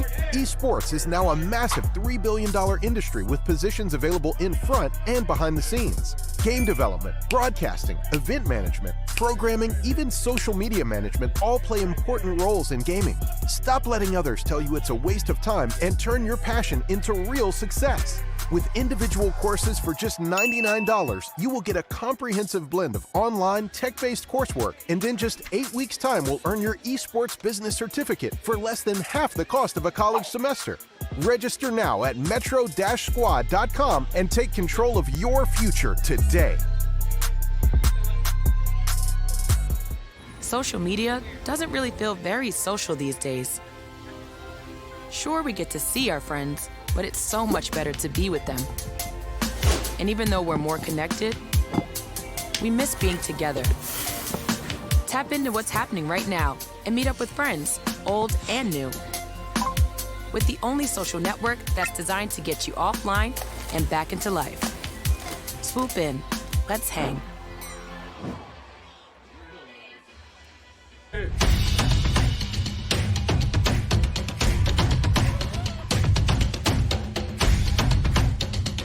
When you don't feel like working and you still got to go to work, that's the grind. And that's what you have to do sometimes.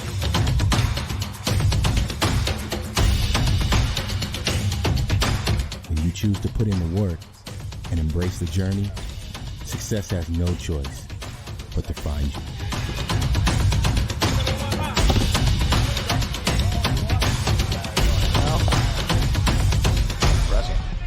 Buzz, come here.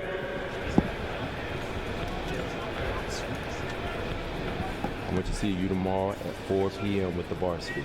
Yes, sir. Congratulations, you made it. Thank you, Coach. All right. Sounds like Chris Farley. Just.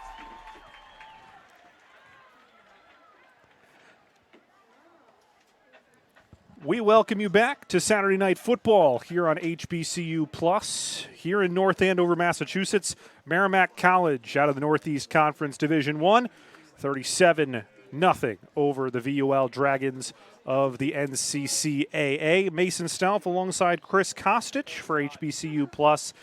As we take a look at some of the halftime stats, we can really sum it up with really the rush yards. I know we see total yards in that, but of those yards, 290 total, the vast majority coming on the ground from a combination of Edmonds, his backup Wyatt, and Gavin McCusker himself, as all three of them have rushing touchdowns today. Yeah, and 258 total rushing yards for this Merrimack squad as well. It's you know, we were talking earlier that the line was going to be a huge part of this game. As you see here, the first touchdown from Wyatt. 43 yards. He only had to rush a couple of times, but went for a 43-yard score, went for an 18-yard rush, and then took another one to the house later on in the first half. As your first half stats presented by Walmart, they just weren't too favorable in favor of VUL. As in addition to the rush yards, you see a lot of rushing touchdowns. There's McCusker's. The other thing that was really predominant in those first 30 minutes, the penalties against VUL. We talk about this was always going to be difficult for the Dragons, but those self-inflicted wounds, the laundry on the field, that was not what VUL was looking for. And there goes the second touchdown run from Wyatt. It just kept going, and they ran it right down the throat, whether it was going through those A-gaps or really focusing on the right-hand side of the line. They just got what they wanted up front. It's just been all bully ball, you know. That's what Merrimack was looking to do. They had a really good running attack last week against Lehigh, and they're looking to do the same thing against VUL here tonight, and that's what they've done. So it was touchdowns on the ground. We saw Wyatt's 2. McCusker had 1. There was also one for Edmonds, who really carried the load as he will oftentimes this season for Merrimack. And then you have the McDonald catch in the back of the end zone. You see that one here. McCusker didn't have to go to the air much, just a couple of completed passes. That was great to the freshman McDonald. Then you add in a safety there as well. 5 touchdowns plus the 2-point safety gets you to 37-0 at half. As Merrimack's marching band takes the field, we take you back to a break on HBCU Plus. Third quarter coming up in just a little bit. 37-0, Merrimack on top of VUL. You're watching Saturday Night Football on HBCU Plus. Technology lets you monitor your pet when you're not at home. But to monitor threats to your hybrid workforce wherever they are, you need more than technology. You need CDW, who gets to know your business and can design and deploy custom solutions with pre-configured HP notebooks with HP Wolf Security. AI-enabled threat detection and remote management protect your endpoints 24/7, giving your defenses some real teeth. Bummer. HP makes always-on remote security possible. CDW makes it powerful. We never just see the numbers. We see the people. Detroit is just changed so much. You can see what it once was. And then I think about what it can be. As an entrepreneur, it's about how I can give them the tools to empower themselves. If we can just all do something small, all the small things will start to amount to something big. That's why we're here, to help make it happen. JP Morgan Chase. Time to call a credit repair company to fix my credit. Hold the phone, man. You can do it yourself with Credit Versio. That's way too hard. Call the credit repair company. Most credit repair companies only work on 1 or 2 accounts at a time, making it slow and expensive. You won't figure that out for months. Ignore him. Credit Versio's brilliant software scans all 3 credit bureaus, finds the accounts that are hurting your score, and guides you through the entire process. Anyone can do it. Let's fast forward and see the results.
Tune in to this week's HBCU Super Saturday Showdown on Impact. Watch as VUL takes on Merrimack College in a head-to-head showdown this Saturday at 6 p.m. Eastern on Impact TV, presented by Urban Edge Networks and HBCU Plus. For game schedules, channels, and times, visit watchimpact.com.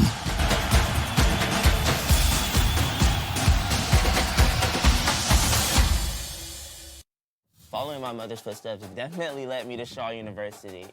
On a college tour, she's like, oh, look, DJ, that's the McDonald's I used to go to. It ended up being a place where our band members would get to know each other outside of the band room. You. It's definitely like our student union. But with fraud.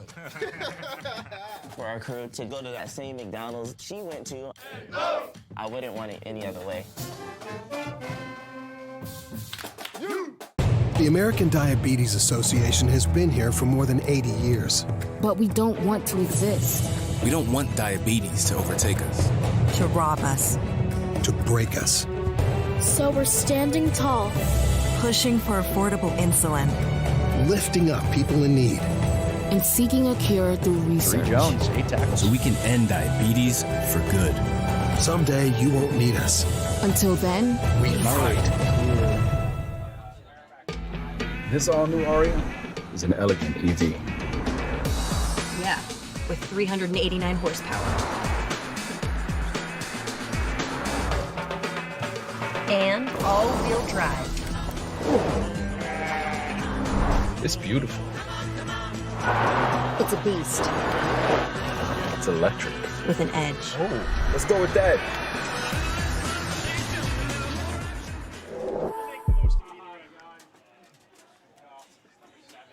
We welcome you back to Merrimack College, home of tonight's Saturday night football on HBCU Plus. It's not a pretty one for the VUL Dragons, who trail Merrimack 37-0. Worth noting, Jerry Jones did have 8 tackles for the Dragons in that first half. Mitchell had 7, who was one of our players to watch, Mally Mitchell. But ultimately, this game has been decided in 2 key areas, the running game and penalties. We mentioned in our keys to the game, the trenches were going to be big, and you see Merrimack dancing on the sidelines as Jump Around comes over the intercom.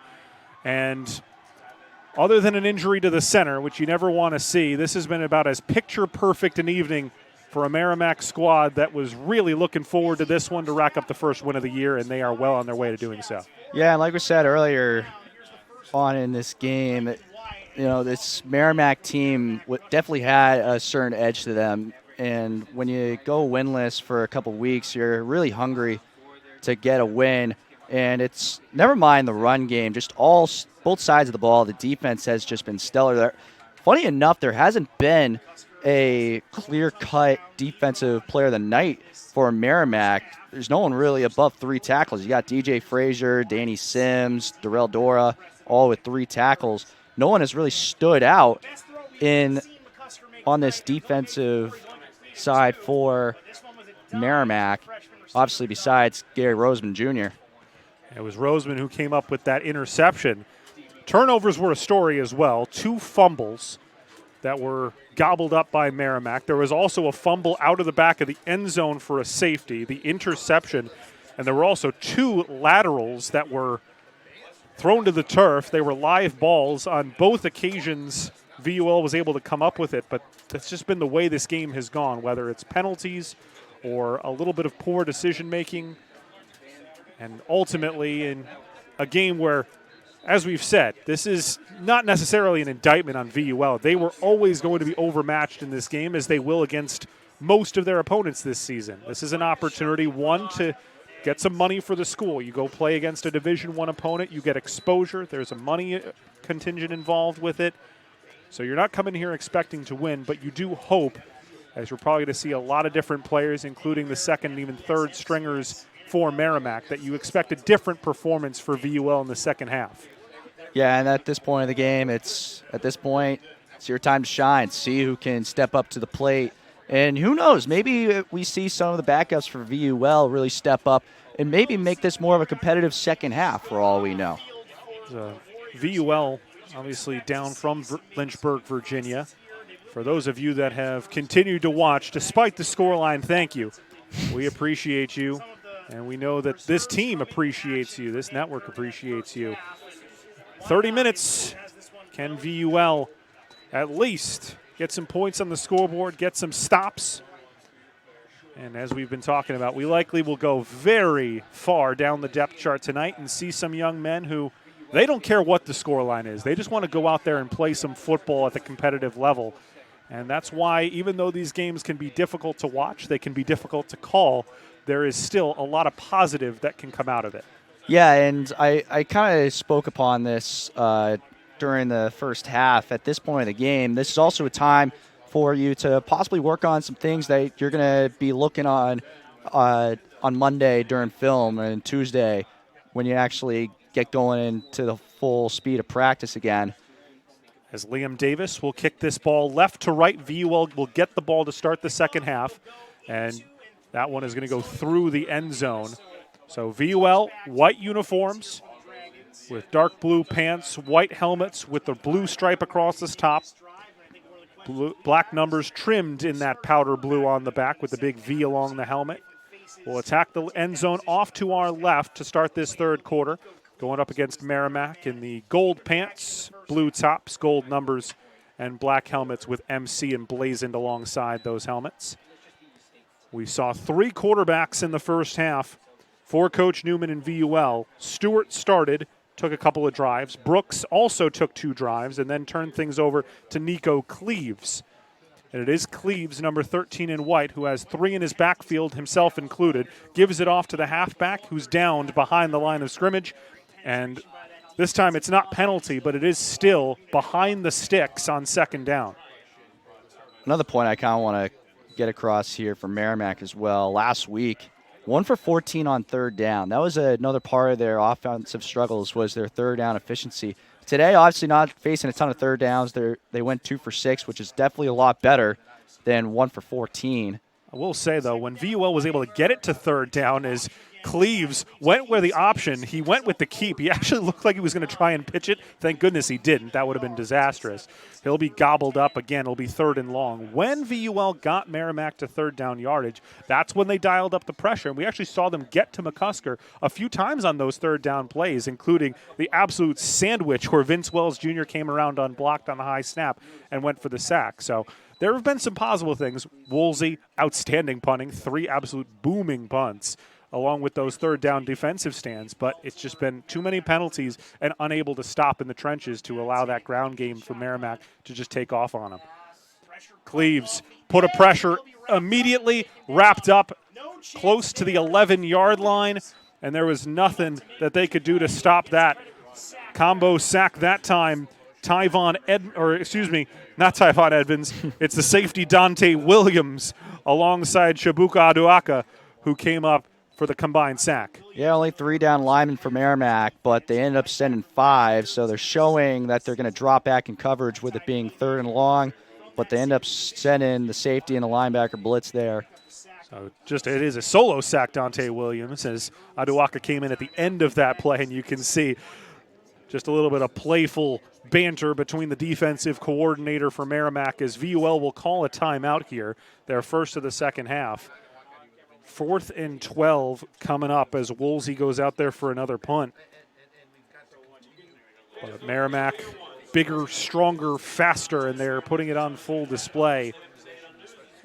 You really can't put too much on Cleaves when the pocket, I can't even say the pocket's collapsing. There was no pocket to begin with. He's rolling out to his right, and the defenders are just bearing down on him immediately. There's size on the defensive line, or offensive line, I should say, but again, every single one of your front 5 is a true freshman, and then you're going up against a D1 experienced defensive line. I don't know what you're going to expect other than what's exactly happened there. Yeah, I mean, hit the nail on the head with that one again. It's you can't do much as a quarterback when you're constantly under pressure. You know, we saw that week 1 in the NFL with Daniel Jones and the Giants. He got sacked 7 times. As Woolsey's punt takes a Merrimack bounce, it'll be down at the 41. Could have been much more catastrophic as a low snap nearly blocked. And so Merrimack will take over in plus territory at the 41. Oh, we got a roughing the kicker here. It's running into the kicker. Oh, we saw that in the first half. Well, no, he did he called it a personal foul, though. No. That one is roughing the kicker. So VUL is going to get a reprieve, and that's going to be a first down. So Merrimack, where all the penalties in the first half were really against VUL, we did see a running into the kicker. I always find the fact that they really need to rename those 2 penalties. They sound far too similar, and the differences between them could not be any different. Yeah, and the difference is where you hit the punter, right? Yep. So if you hit the punter in the plant leg, then there's your roughing the kicker. If you just run into the kicker and just knock him down, then that's where you just have the simple 5-yard penalty. So Cleves back out there. It's 15-yard penalty, automatic first down. Cleves rolls to his left, goes for the screen pass, trying to go into the flat. Intended target that time was Jason Scrigioni.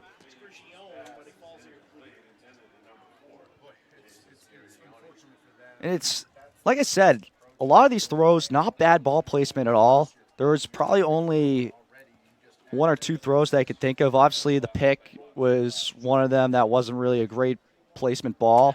But all of these are pretty safe throws, to say the least. That one, obviously, you got an outgoing route, so you're trying to throw that more towards the sideline, and that's the safe play. Cleves, shotgun snap, options, takes it himself, out past the 35, 40, first down to the 45, gets a high hit. He was the one that lowered his helmet a little bit, so officials do the right thing and they don't throw the flag. Even though there was some helmet-to-helmet contact, there was nowhere that the defender, Nasir Maryland, could hit him other than where he did. But that's a nice play by the redshirt sophomore out of Charlotte. Yeah, that's triple option at its finest here, right?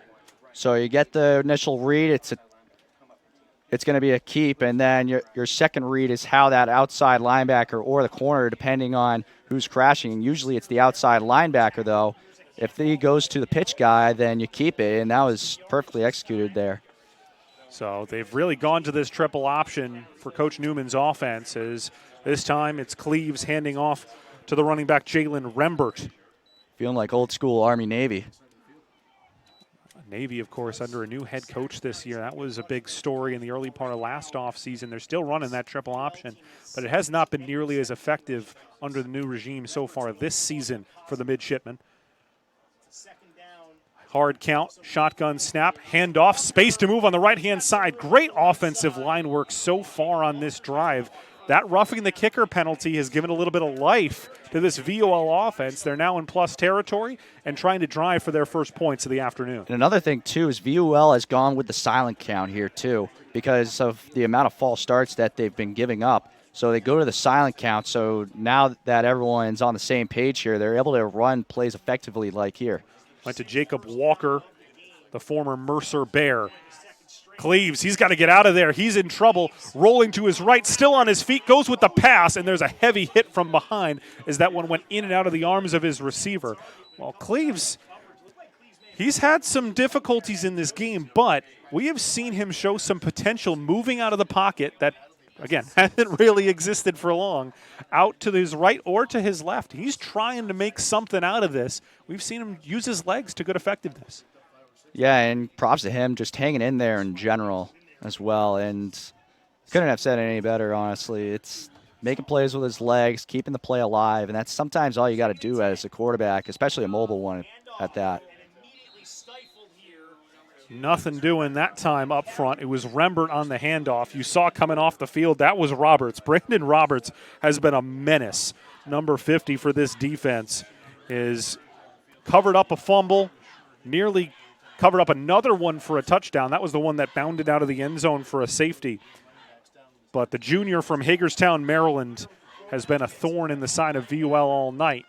And after a couple of positive plays, the incomplete pass followed by The loss of 2 brings up 3rd and 12, still well outside of field goal range. In the gun, trips left, rolls to his left. Again, nothing in terms of a pocket.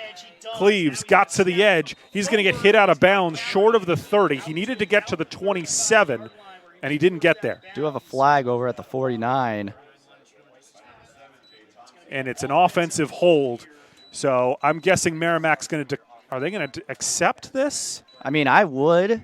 It's 4th down if they decline it. Instead, it's going to be 3rd and a mile.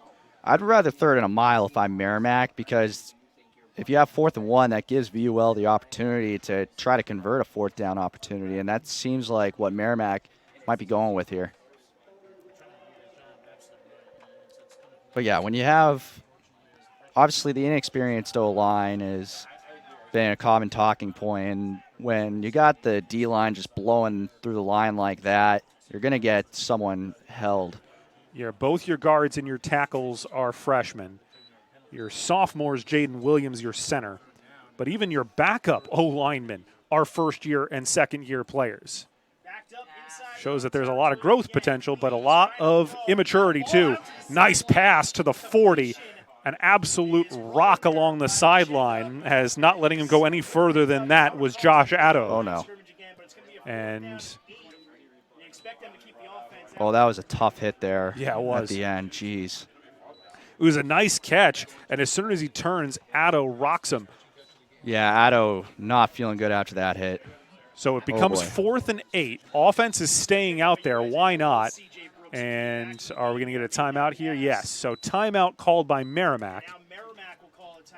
Both teams have used the timeout so far in this second half, so both will have 2 for the remainder of the contest. And, yeah, Addo. The problem is it looked like he let in with his helmet, too. What a stinger.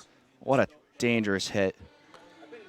And that's, again, one of the undercurrents of this game. The scoreline being what it is, you do still have some first-teamers, a lot of first-teamers on this Merrimack defense. They are preparing for conference play. They go to Wagner next week.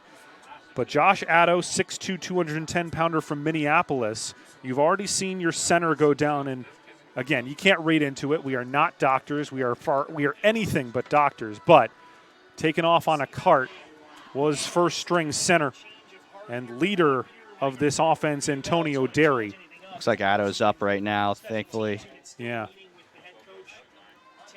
So you want to stay healthy. That is all that these Merrimack fans, unless they're parents and family of someone who's going to be coming into this game from one of the lower strings, all they're hoping for is that these guys get out of there without any additional injuries. And like you said, when you're preparing for conference play, obviously you want to make sure that your starters are prepared and ready to go for when that time comes. But at some point, when is enough enough? So they do send the punt team out there. Woolsey into the wind, takes a bounce to the 16. It looks like they'll down it. Yes. That was another one of those where I think it took a favorable VOL bounce and they downed it immediately. That's twice they've done that. Yeah. That one might have stuck a little bit more, but chances are that probably would have rolled at least a good 5 more yards for them. And, yeah, starting still out there for Merrimack as well. So it is still McCusker. Tyvon Edmonds already put up a career day last week, 140 yards. Has he surpassed that today? If he hasn't, he's very close. 175, my man. Yes, he has. 35 more than his previous career high, and he did that in a half. And yet it's his backup running back who has 2 touchdowns to his 1. There goes Edmonds to the outside. Flag flies. He's got the first down depending on who this is against, but this might be a holding penalty against the offense. That's the back judge who came in and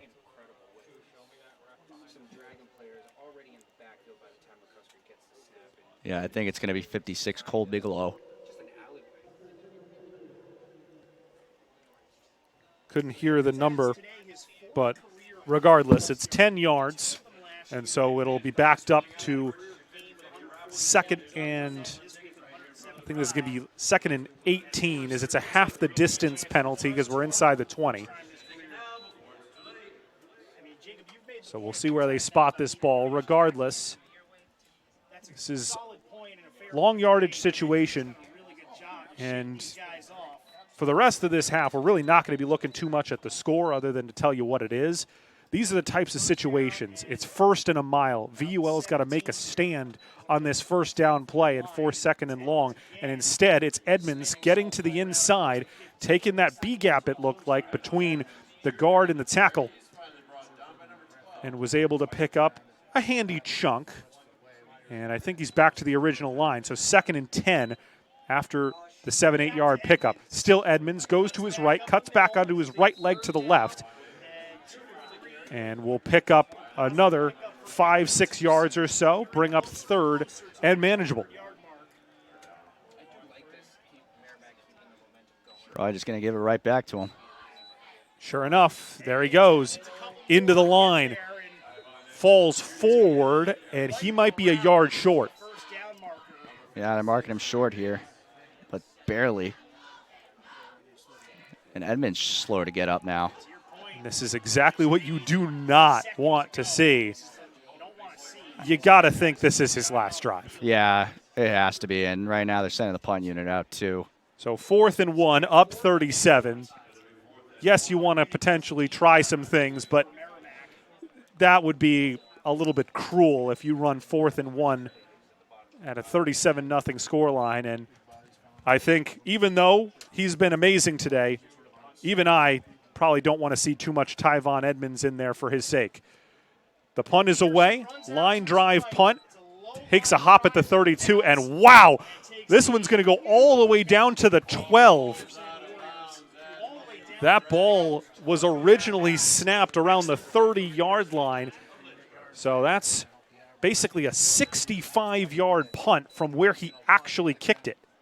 Yeah, Cole Peterson, he's been using that rugby style of punting a few times here in this game, more when the wind was towards his face, and this time he uses it to advantage with the wind to his back. And obviously when you're trying to just boom it down the field, and you know, that rugby style line drive punt with the wind to your back, I mean, that's textbook right there. It's still Cleves, lines up in that triple option. Hands off to the back to his left. No, he fakes it, goes to his left, and that's a really nice triple option play. Second time I've been fooled today, as, again, pulled that right back out the flat to his left and hit the scampering Rembert for a huge gain. So this isn't exactly triple option, but I'm going to assume it's going to be play action. You got the back. It was play action. You're going to have the back slipping out into the flat, wide open. Merrimack not having anyone to account for him. One of the few mistakes from this Merrimack defense today. They go back to Rembert. Nope, that's Walker. So Walker picks up 5 on first down. And this is kind of what we've seen, those two backs alongside Cleves for the majority of the last, 10, 15 minutes of game time. And it's produced some nice plays, whether they've gone with that triple option or whether it was the play action in that last one. It seems to make Cleves a little bit more comfortable in there as well. Yeah, and play action can really open up the playbook for you, especially when you're trying to establish that run game. Cleves tried to run through the pocket and goes right into a swarming defense as the big body's in there to collapse upon him. It goes from 2nd and 5 to 3rd and 9, and that's just, you used the word demoralizing in the first half, Chris. That's one of those where it's not a huge loss, but at the end of the day, when you have 2nd and 5, suddenly you feel confident, and now you're at 3rd and 9, and you feel anything but. Yeah, and like I said, the run, it's demoralizing when you can't get anything going on the run game and you try to spread it out and try to open up the run game by trying to air it out a little bit. But when nothing's going right, even the pass game, there's nothing much you can do. Cleves did a really good job of evading the initial defender, but by the time he got through the initial line, waiting for him was the nemesis of VUL, and that's Nick Lennon, who has played this Virginia Lynchburg team twice in his career. He was a freshman back when these teams met in 2019. It was Merrimack's first ever Division I game. Ended up winning at 45-17, and Lennon came up with a fumble that day, did the same earlier in the game today. And he was in on the stop there, the captain, number 10 in blue. Yeah, and honestly, the difference between this game and last game, obviously VUL putting up points. As Schweitzer lets it bounce, that's going to – can they down it? Wow. Woolsey, have a day. There has not been a huge number of bright spots, but boy, if I'm a school that's watching this, whether you're scouting Merrimack or preparing for VUL, or you're just watching football on HBCU Plus, because why the heck not? This young man, Devin Woolsey, the junior from Albuquerque, is putting out an outstanding demo reel for his punts. On top of that, great job not getting yourself into the end zone. You get a body part in the end zone, that's a touchback. Yeah, that was, not sure if it was Terrell Ashley or Ronald Stevens. Both are little speed demons, but oh no. It's illegal hands to the face, a face mask penalty against VUL. Oh, jeez. And so a punt that was downed at the 1 is going to result in, oh boy, what is going to be the net impact of this play? Looks like they're going to repunt this. I mean, if I'm Merrimack, I'd absolutely repunt it. So again, it would have been at the 1. So now we have to determine it's a 15-yard penalty. Woolsey, you can't imagine he can do anything better than what he just did. So what is going to be the actual net impact of the yardage of this punt? But as I was saying, though, the first time these two teams met, it was at VUL put up a really good fight, honestly. Obviously, the scoreboard doesn't show that, but they were able to really throw the ball efficiently. 87 yards in the air, 70 yards on the ground. Obviously, the offense kind of sputtered a little bit, but they were able to get a lot of first downs, able to drive the ball a little bit. It just shows the difference and the level of Merrimack football that's changed over the last 4 years. Oh, yeah. That team was some D1 players, but a large contingent of the D2 holdovers from their days in the Northeast 10. As Woolsey, still a good punt, but this ball is going to be down at the 31 when it was at the 1. Inside the 1, not even the 1, inside the 1. Pretty much the half-yard line. That's a 30-and-a-half-yard net difference right there. Yeah, so they'll spot it at the 32. So, yeah, 31.5 yards was the difference. And Woolsey still laid his leg into it. But that is a bit of cruelty. And VUL has needed no more of that today.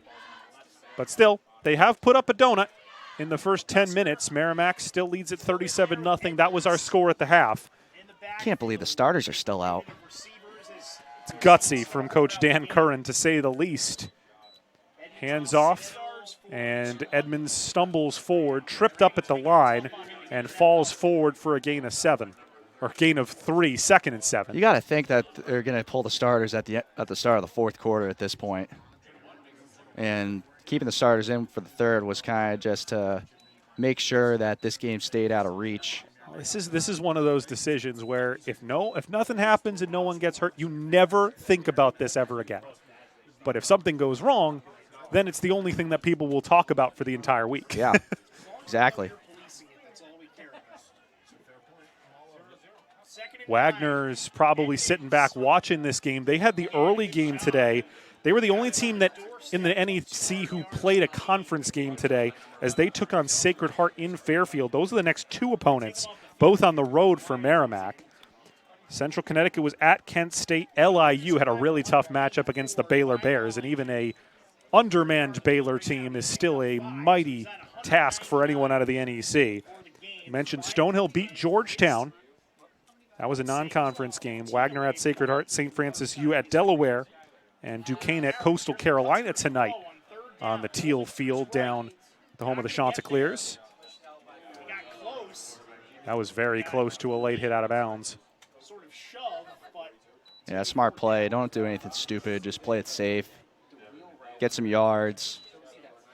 Nothing wrong with that there, but another thing to know, it's starting to get a little bit chippy in the trenches right now, and boy, you hate to see a block go extra second after the whistle and tempers start to flare. We did see Edmonds late hit out of bounds in the first half where he went careening into his own kicker's net. And I always find it amazing that there's not as many injuries when you go into the sideline. You got all the bodies and things that you can run into, as that one fielded nicely, heavy hit as Nchinda bounces to the outside. His forward progress was stopped right around the 26, but by the time he actually got tackled right around the out-of-bounds marker at the 20. And there's that chippiness again. And it always seems to start on special teams, doesn't it? Oh, it always is. Come on.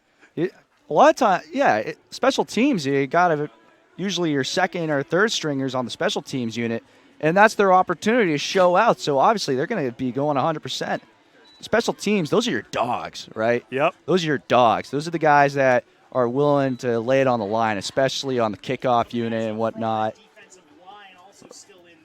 At this point, college kickoffs are still a lot of fun at this level. When you get bigger to the big level D1s and obviously into the pros, everything's a touchback. But here, when you're not really expecting a ton of guys to be able to kick it into the end zone, kickoffs still play a role, and those special teams dogs, as you call them, are a lot of fun to watch. And college, man, college athletes are so hungry too. They are the hungriest beasts you'll ever meet because they're just waiting for their opportunity to show out. Cleves back out there. It's those same three, Cleves, Walker, and Rembert, the three in the backfield with two receivers left, one right, but we're going to have a timeout, it looks like. Or no, it's an injury timeout, I think it's going to be, as one of the VUL players went down to the turf. Looks like that's Rembert. Yeah, I wonder if he's just cramping up or something. So Dragons will huddle up. Rembert's going to get a little bit of assistance from the training staff.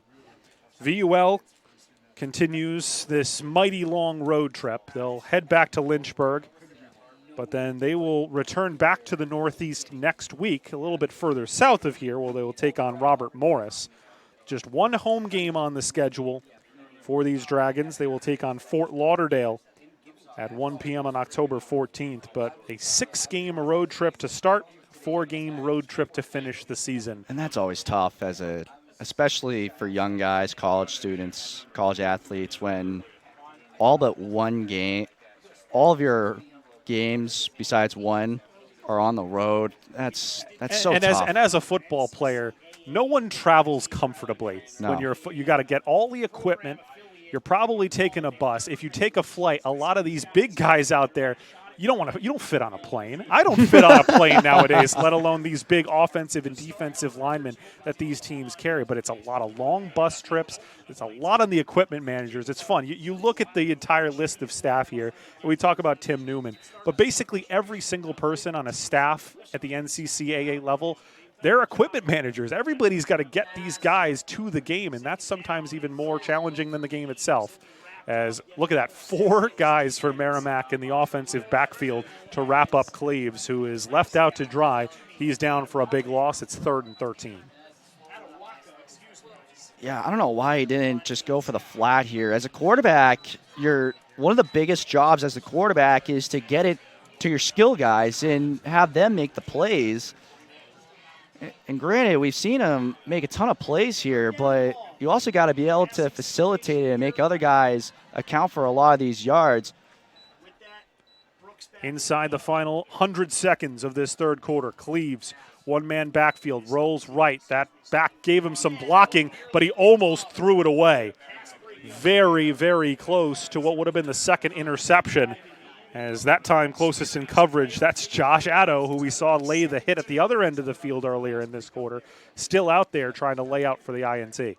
Yeah, glad that he's all right after that as well. Or was that Addo? Yeah, it was Addo, number 9, coming to the bottom of your screen now. And Woolsey again. I will say, I'm a big special teams guy, and I'm a big fan of Woolsey and what we've seen from him today. Oh, Good blocking up front. Woolsey gets another bomb away. Fair catch called for, takes a Merrimack bounce. Now they got to down it. We've seen them down a couple of ones that they didn't need to. That time you got to be alert to it, as it will be taken at the 47, and that's Woolsey's poorest punt, which is saying something, as it still gets it to the other side of the field despite the deep defensive backfield yardage. Starters once again coming back out from Merrimack. You got to think it's just the end of the third quarter, but we said that at halftime too. Again, who are we to say? We're not the coaches. Nope. We might have headsets, but we don't have the play sheets. And the players, they want to just keep going out there. Oh, yeah. Tom Brady never wanted to get taken out. He wanted to play the full 60 minutes, especially if it's a 50-0 game. All I can remember as a Colts fan were the years where he just kept throwing Peyton Manning out there, despite probably would have been better week 17. Give the guy a bit of a rest. Yeah. But at the end of the day, all these guys, calling the hardest working guys out there, they all want to go out there and play football. If you say, hey, go out there. Oh, what a move. Yes, sir. Right away, sir. As that one. Quick handoff. There's another shifty move up front by Edmonds. He's got everything you need in a running back. Not only is he incredibly strong, but look at the shiftiness. My goodness. Send him into the next street over. Deep pass by McCusker. Got his man just a little bit too far. Intended target that time was Seth Schweitzer. And it's just a simple go route. Schweitzer gets a beat on his man. McCusker just a little too much on that ball again. A lot of veteran players on this team, but Schweitzer just the true freshman. We're going to be seeing him for the next 3-4 years. Originally out of Madison, Connecticut, and he's got speed on the outside, and that time had the step, probably more than a step, just could not catch up to the football. Brings up 2nd and 10. Handoff once again, it's Wyatt, who has just done nothing but run for big gains in this game. Has 2 touchdowns and close to first down yardage. We'll see, looks like it's going to be 2nd and 3, or 3rd and 3, excuse me. You got to feel for McCusker, too. He hasn't had a passing touchdown yet, or now he does, but he's still looking to add on to those numbers. He didn't have a single passing touchdown coming into this game. He was able to get one at the tail end of the first half, but, he's trying to fish for some more. Jeez, English, man. Wyatt picks up 2, but he's going to be a half yard short, not even a half. And let's see what they decide to do when we start the fourth quarter. As we take another break here on HBCU Plus, a scoreless third quarter in the books. It's Merrimack College 37, Virginia University Lynchburg nothing on Saturday Night Football on HBCU Plus. We'll be right back.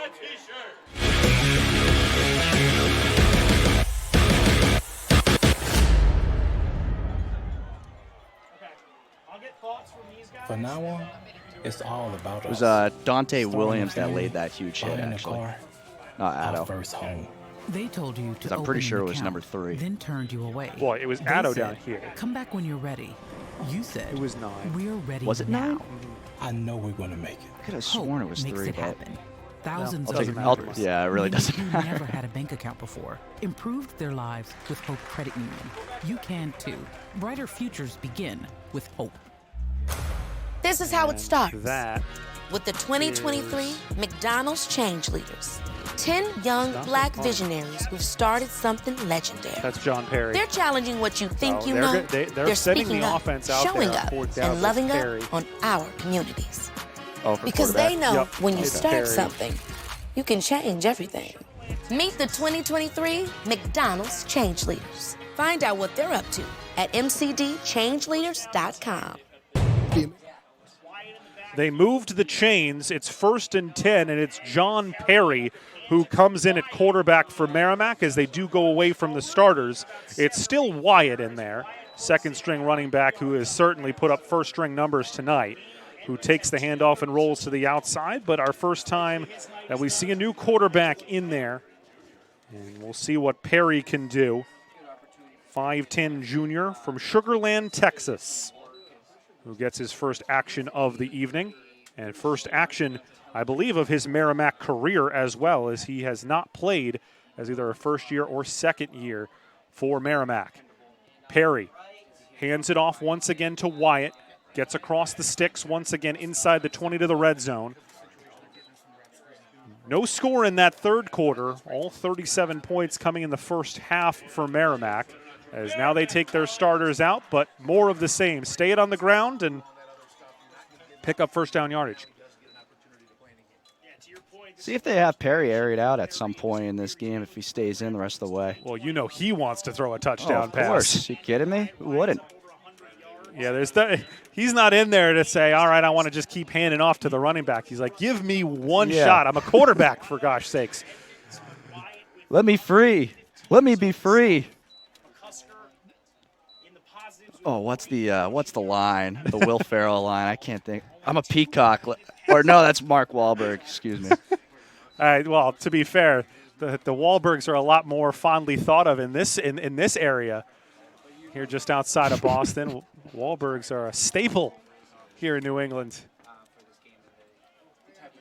Brings up 2nd down and 6, and timeout is going to be called for. Yeah, play clock was at 5. They didn't really have a play in it yet at that point. So Merrimack calls their 2nd timeout of the half. You're watching Saturday Night Football on HBCU Plus. Mason Stauff, Chris Kostic, Marcus and Lisa Burnett, our director and producer, and we're going to take a quick pause. When we come back, more fourth quarter action from North Andover. 37-0 Warriors. From now on, it's all about us. Starting a family, buying a car, our first home. They told you to open an account, then turned you away. They said, come back when you're ready. You said, we're ready now. I know we're going to make it. Hope makes it happen. Thousands of your neighbors, many who never had a bank account before, improved their lives with Hope Credit Union. You can too. Brighter futures begin with Hope. This is how it starts. With the 2023 McDonald's Change Leaders. 10 young black visionaries who've started something legendary. They're challenging what you think you know. They're speaking up, showing up, and loving up on our communities.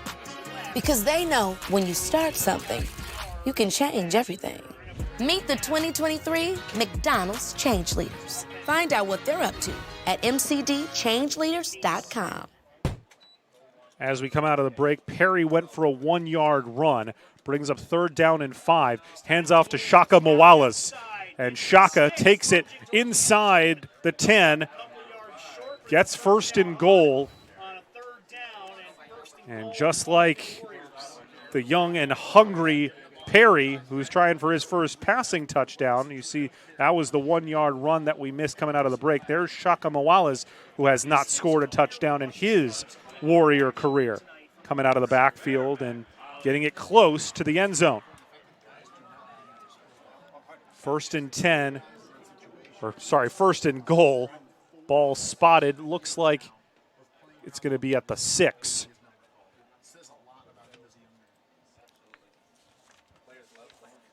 And that's the other thing about this run game, too. It's not like they've been dominating in one specific part, like the inside run or the outside run. It's both. You know, VUL has not done a good job of setting the edge on a lot of these carries, and that's led to a lot of big gains from these Merrimack ball carriers. So it's Perry, Mowalas to his right. The senior from Bridgeport, Connecticut. Perry takes it himself, and that first touchdown comes on the ground. More rushing yards, more rushing TDs, but the celebration so warranted from this hard-working third-string QB.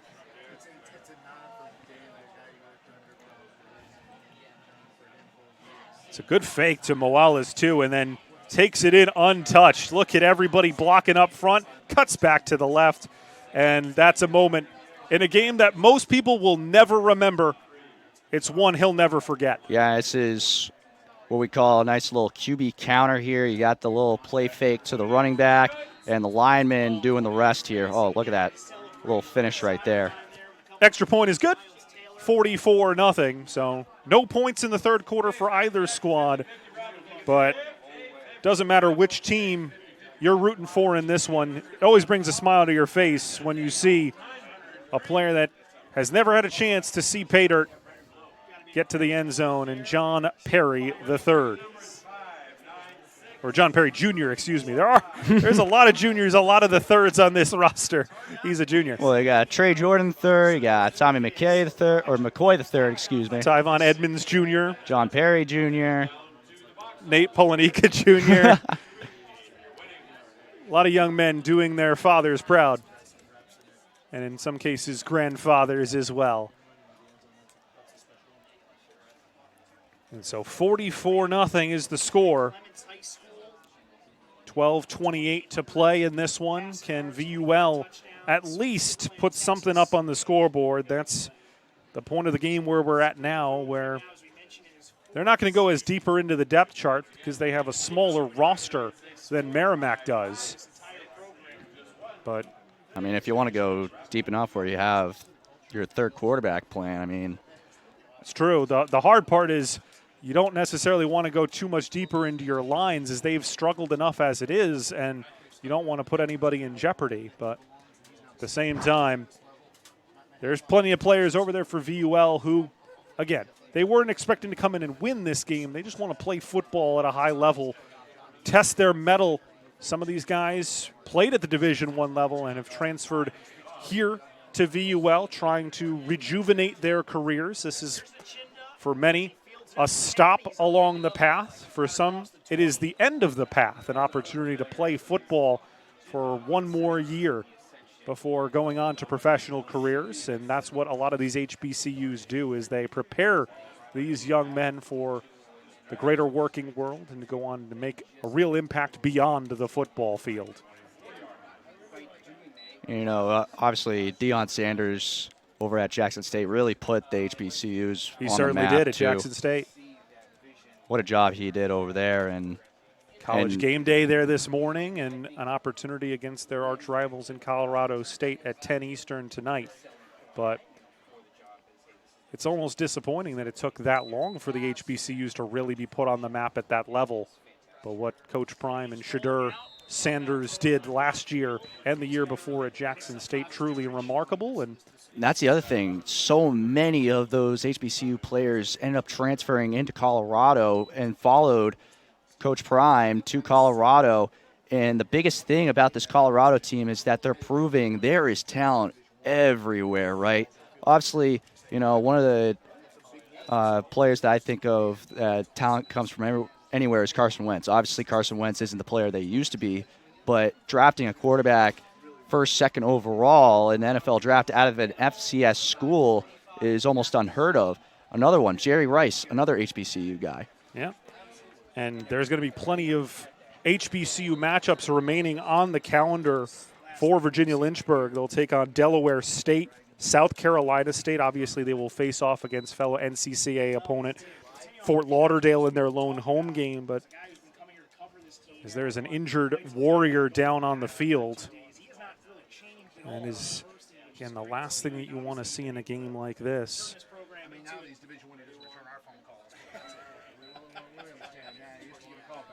Yeah, at this point, 11:40. Like I said, just hoping everyone can just make it through the rest of this 11, 12 minutes left in the game and just stay healthy the rest of the way here. And it actually looks like that's a Dragon rather than a Warrior who's down injured. So we're going to take another short pause. When we come back, more football here from North Andover as Merrimack College up big over VUL on Saturday night.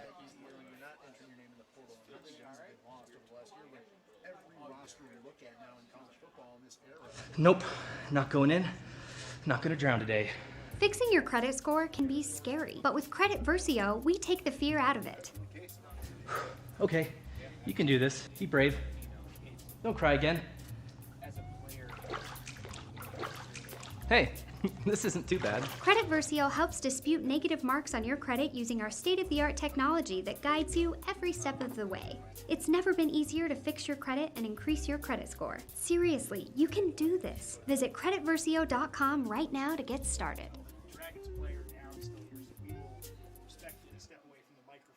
The American Diabetes Association has been here for more than 80 years. But we don't want to exist. We don't want diabetes to overtake us. To rob us. to break us. So we're standing tall, pushing for affordable insulin, Lifting up people in need. And seeking a cure through research. So we can end diabetes for good. Someday you won't need us. Until then, we fight. This is it. Our last night sharing a room. Tomorrow, we'll be in our new home. They told you buying a home would take years, but didn't help you start. Still, you kept trying. You'll have a yard to play in, a place to dream. Hope makes it happen. With tailored mortgage solutions, Hope Credit Union makes home ownership happen for thousands of people, regardless of income or credit. Brighter futures begin with Hope. Tune in to this week's HBCU Super Saturday Showdown on Impact. Watch as VUL takes on Merrimack College in a head-to-head showdown this Saturday at 6 p.m. Eastern on Impact TV, presented by Urban Edge Networks and HBCU Plus. For game schedules, channels, and times, visit watchimpact.com.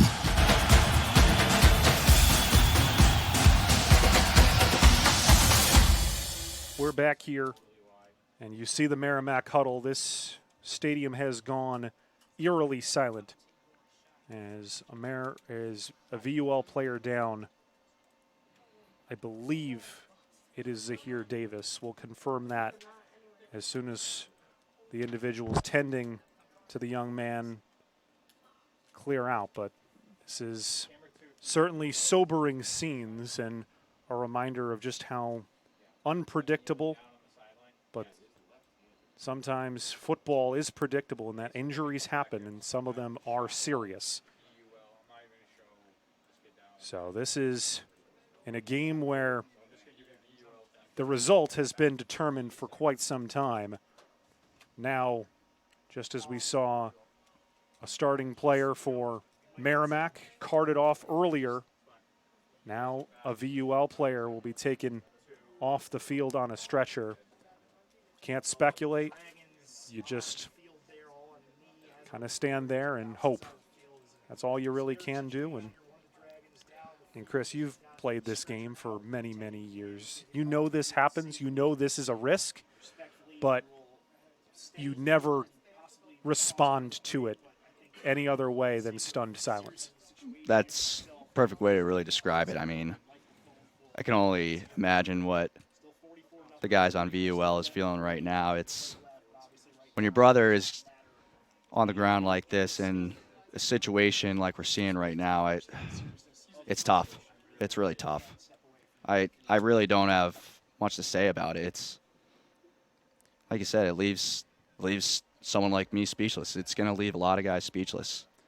And at the end of this game, when these two teams come together, both teams have seen one of their brothers, as you call them, out with what could be serious injuries. This one looks just hauntingly serious. Obviously, it did not look good as well for the starting center for Merrimack earlier, Antonio Derry, but even though he was carted off, he was able to get to his feet and was helped off the field before onto a cart. This is a very different situation. You see the VUL players there.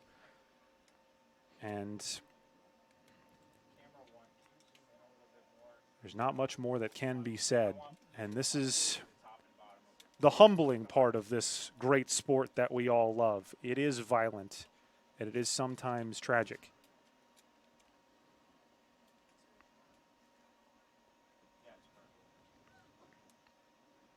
You know, it's even tougher. You know, these guys on VUL, we're just all these football teams. You know, you sweat it out all throughout August. You get prepared, and the bonds that you create, especially in football, the bonds that you create in football is just like no other. And I can only imagine that VUL team is just feeling right now.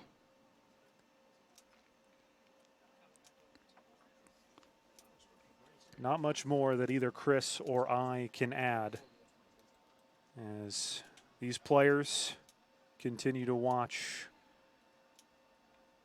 dumbstruck in horror and in hope, combined hope that this is one of those situations that you never want to see, and you never really know either. I will say, from the little that you were able to see, they were able to move the young man from chest down to chest up. So they felt confident enough that they could move him in that way to prepare him to go onto the stretcher, but not much else. John, how do you feel about coming back in about 50 seconds, just updating the viewers that's still going on? I think we're going to keep it here, though. This is one of those situations where, again, you never want to think about it, but I don't know how these teams come back out there in a 44-0 game I know. after this. I was just thinking about that possibility of pulling the guys out at this point. You know, we mentioned the big injury to the starting center for Merrimack. Saw a huge, really tough hit on the near sideline over here earlier on last quarter. Now this happening, it's tough. It's tough to get back into that mindset, you know, especially right now. I don't know how long this delay has been. Obviously not keeping track or whatever, but, you know, it's once you see something like this, it's tough to get back into that mindset of, all right, now I still got 11:40 to go. I got to finish it out now and get back into that mindset of competing. And the hard part is, like, to think that these guys go out there, and of course, how do you go in with the same ferocity of a hit after your teammate, your opponent, but brothers in football goes out injured? The hard part is if you try and hold back, you almost put additional risk for injury if you go in half-hearted on some of these tackles, and you potentially put more risk of injury in play when you don't tackle the way you're supposed to because you're so worried about what just happened. That's a great way to put it right there. You know, this football, sadly, is one of those sports that you have to go full speed or else you're going to get hurt. One of your brothers is going to get hurt. Maybe someone else gets hurt. You have to go full force, know what you're doing. It's such a mentally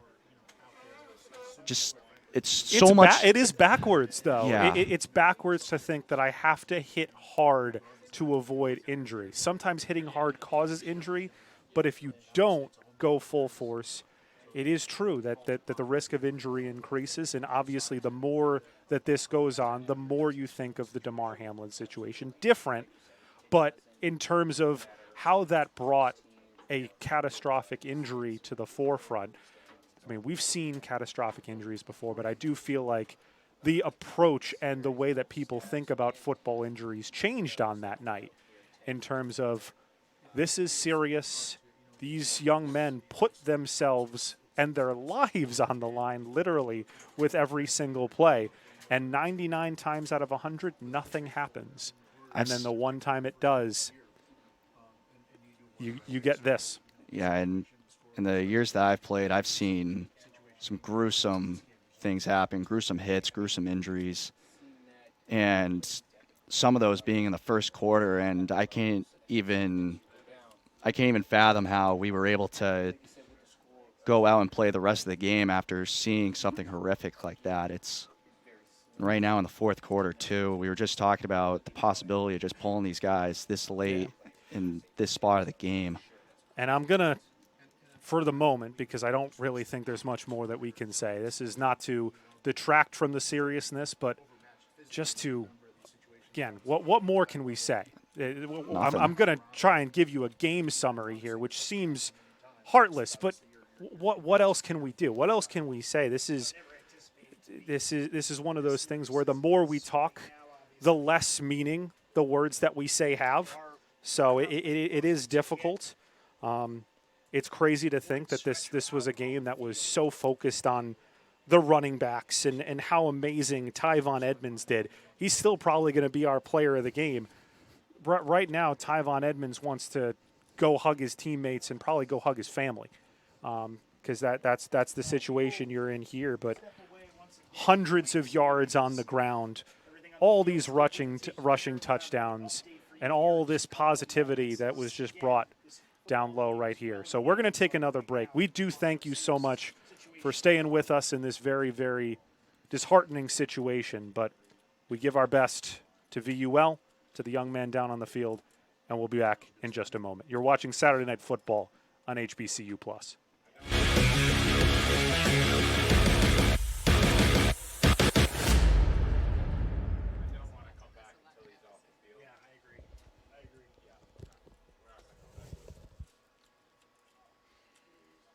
Calling all gamers. Did you know that you can turn your love for playing video games into a six-figure career opportunity? Esports is now a massive $3 billion industry with positions available in front and behind the scenes. Game development, broadcasting, event management, programming, even social media management all play important roles in gaming. Stop letting others tell you it's a waste of time and turn your passion into real success. With individual courses for just $99, you will get a comprehensive blend of online, tech-based coursework, and in just 8 weeks' time will earn your esports business certificate for less than half the cost of a college semester. Register now at metro-squad.com and take control of your future today. Social media doesn't really feel very social these days. Sure, we get to see our friends, but it's so much better to be with them. And even though we're more connected, we miss being together. Tap into what's happening right now and meet up with friends, old and new. With the only social network that's designed to get you offline and back into life. Swoop in. Let's hang.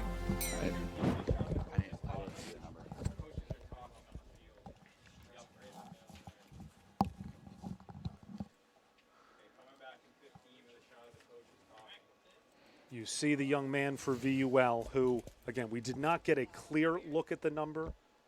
We did think it was 56, Zahir Davis. We can only speculate. We'll do our best to see if we scan the sideline and see a 56. But this is going to be interesting. So now the coaches are going to meet. They're going to talk things over. And I would not be shocked if this is the conclusion of the game. And I think that's exactly what it's going to be. Yeah, and rightfully so. It's a blowout. There's no way to really butter it up. You just saw something horrific right there. You don't want anything else to happen to your players at this point in a game that's at this point meaningless. And I really hate to say it like that, but that's basically where we're at. And man, I don't really have much else to say about it. Oh, they will join together as football brothers, Merrimack and Virginia University Lynchburg. This is one of those days that I said it in jest that it's a game that most people will never remember until Perry's touchdown. And then this really does make it a day that you will never forget in the worst possible way, but it reminds you of how fragile life is, how fragile this sport can be, but just how strong the bonds are between the players, the coaches, the fans who love this great sport, but sometimes hate it to no end. So this game will end 44-0, the final. If it's worth anything, Tyvon Edmonds would be our player of the game. Another outstanding rushing day for him. 214 yards on the ground. A career high after he had 140 last week. You see him here. All this explosiveness, all this positivity, and Merrimack will improve to 1-2 on the season. The way it happened was not how anyone on the Warrior sideline would like it to happen. There will be no celebration, but there will be love between these boys who worked so hard and deservedly came out with the victory. And for VUL, a tough day, an even tougher night, and you can only hope the best for the young man and his family, his friends, and his brothers in crime there for VUL. They fought hard, and they will walk off with a sobering defeat, but much more sobering what happened at the end. So we thank you for tuning in. We thank you for staying with us, and we know you are joining us in our thoughts, our prayers, our hopes. The young man escorted off on the stretcher just a few moments ago. But for everyone here at HBCU Plus, For Marcus Burnett, Lisa Burnett, our director and producer, for Chris Kostich, my broadcast partner, my name is Mason Stauf, saying so long, good night from Dwayne Stadium. Have a wonderful evening, and God bless.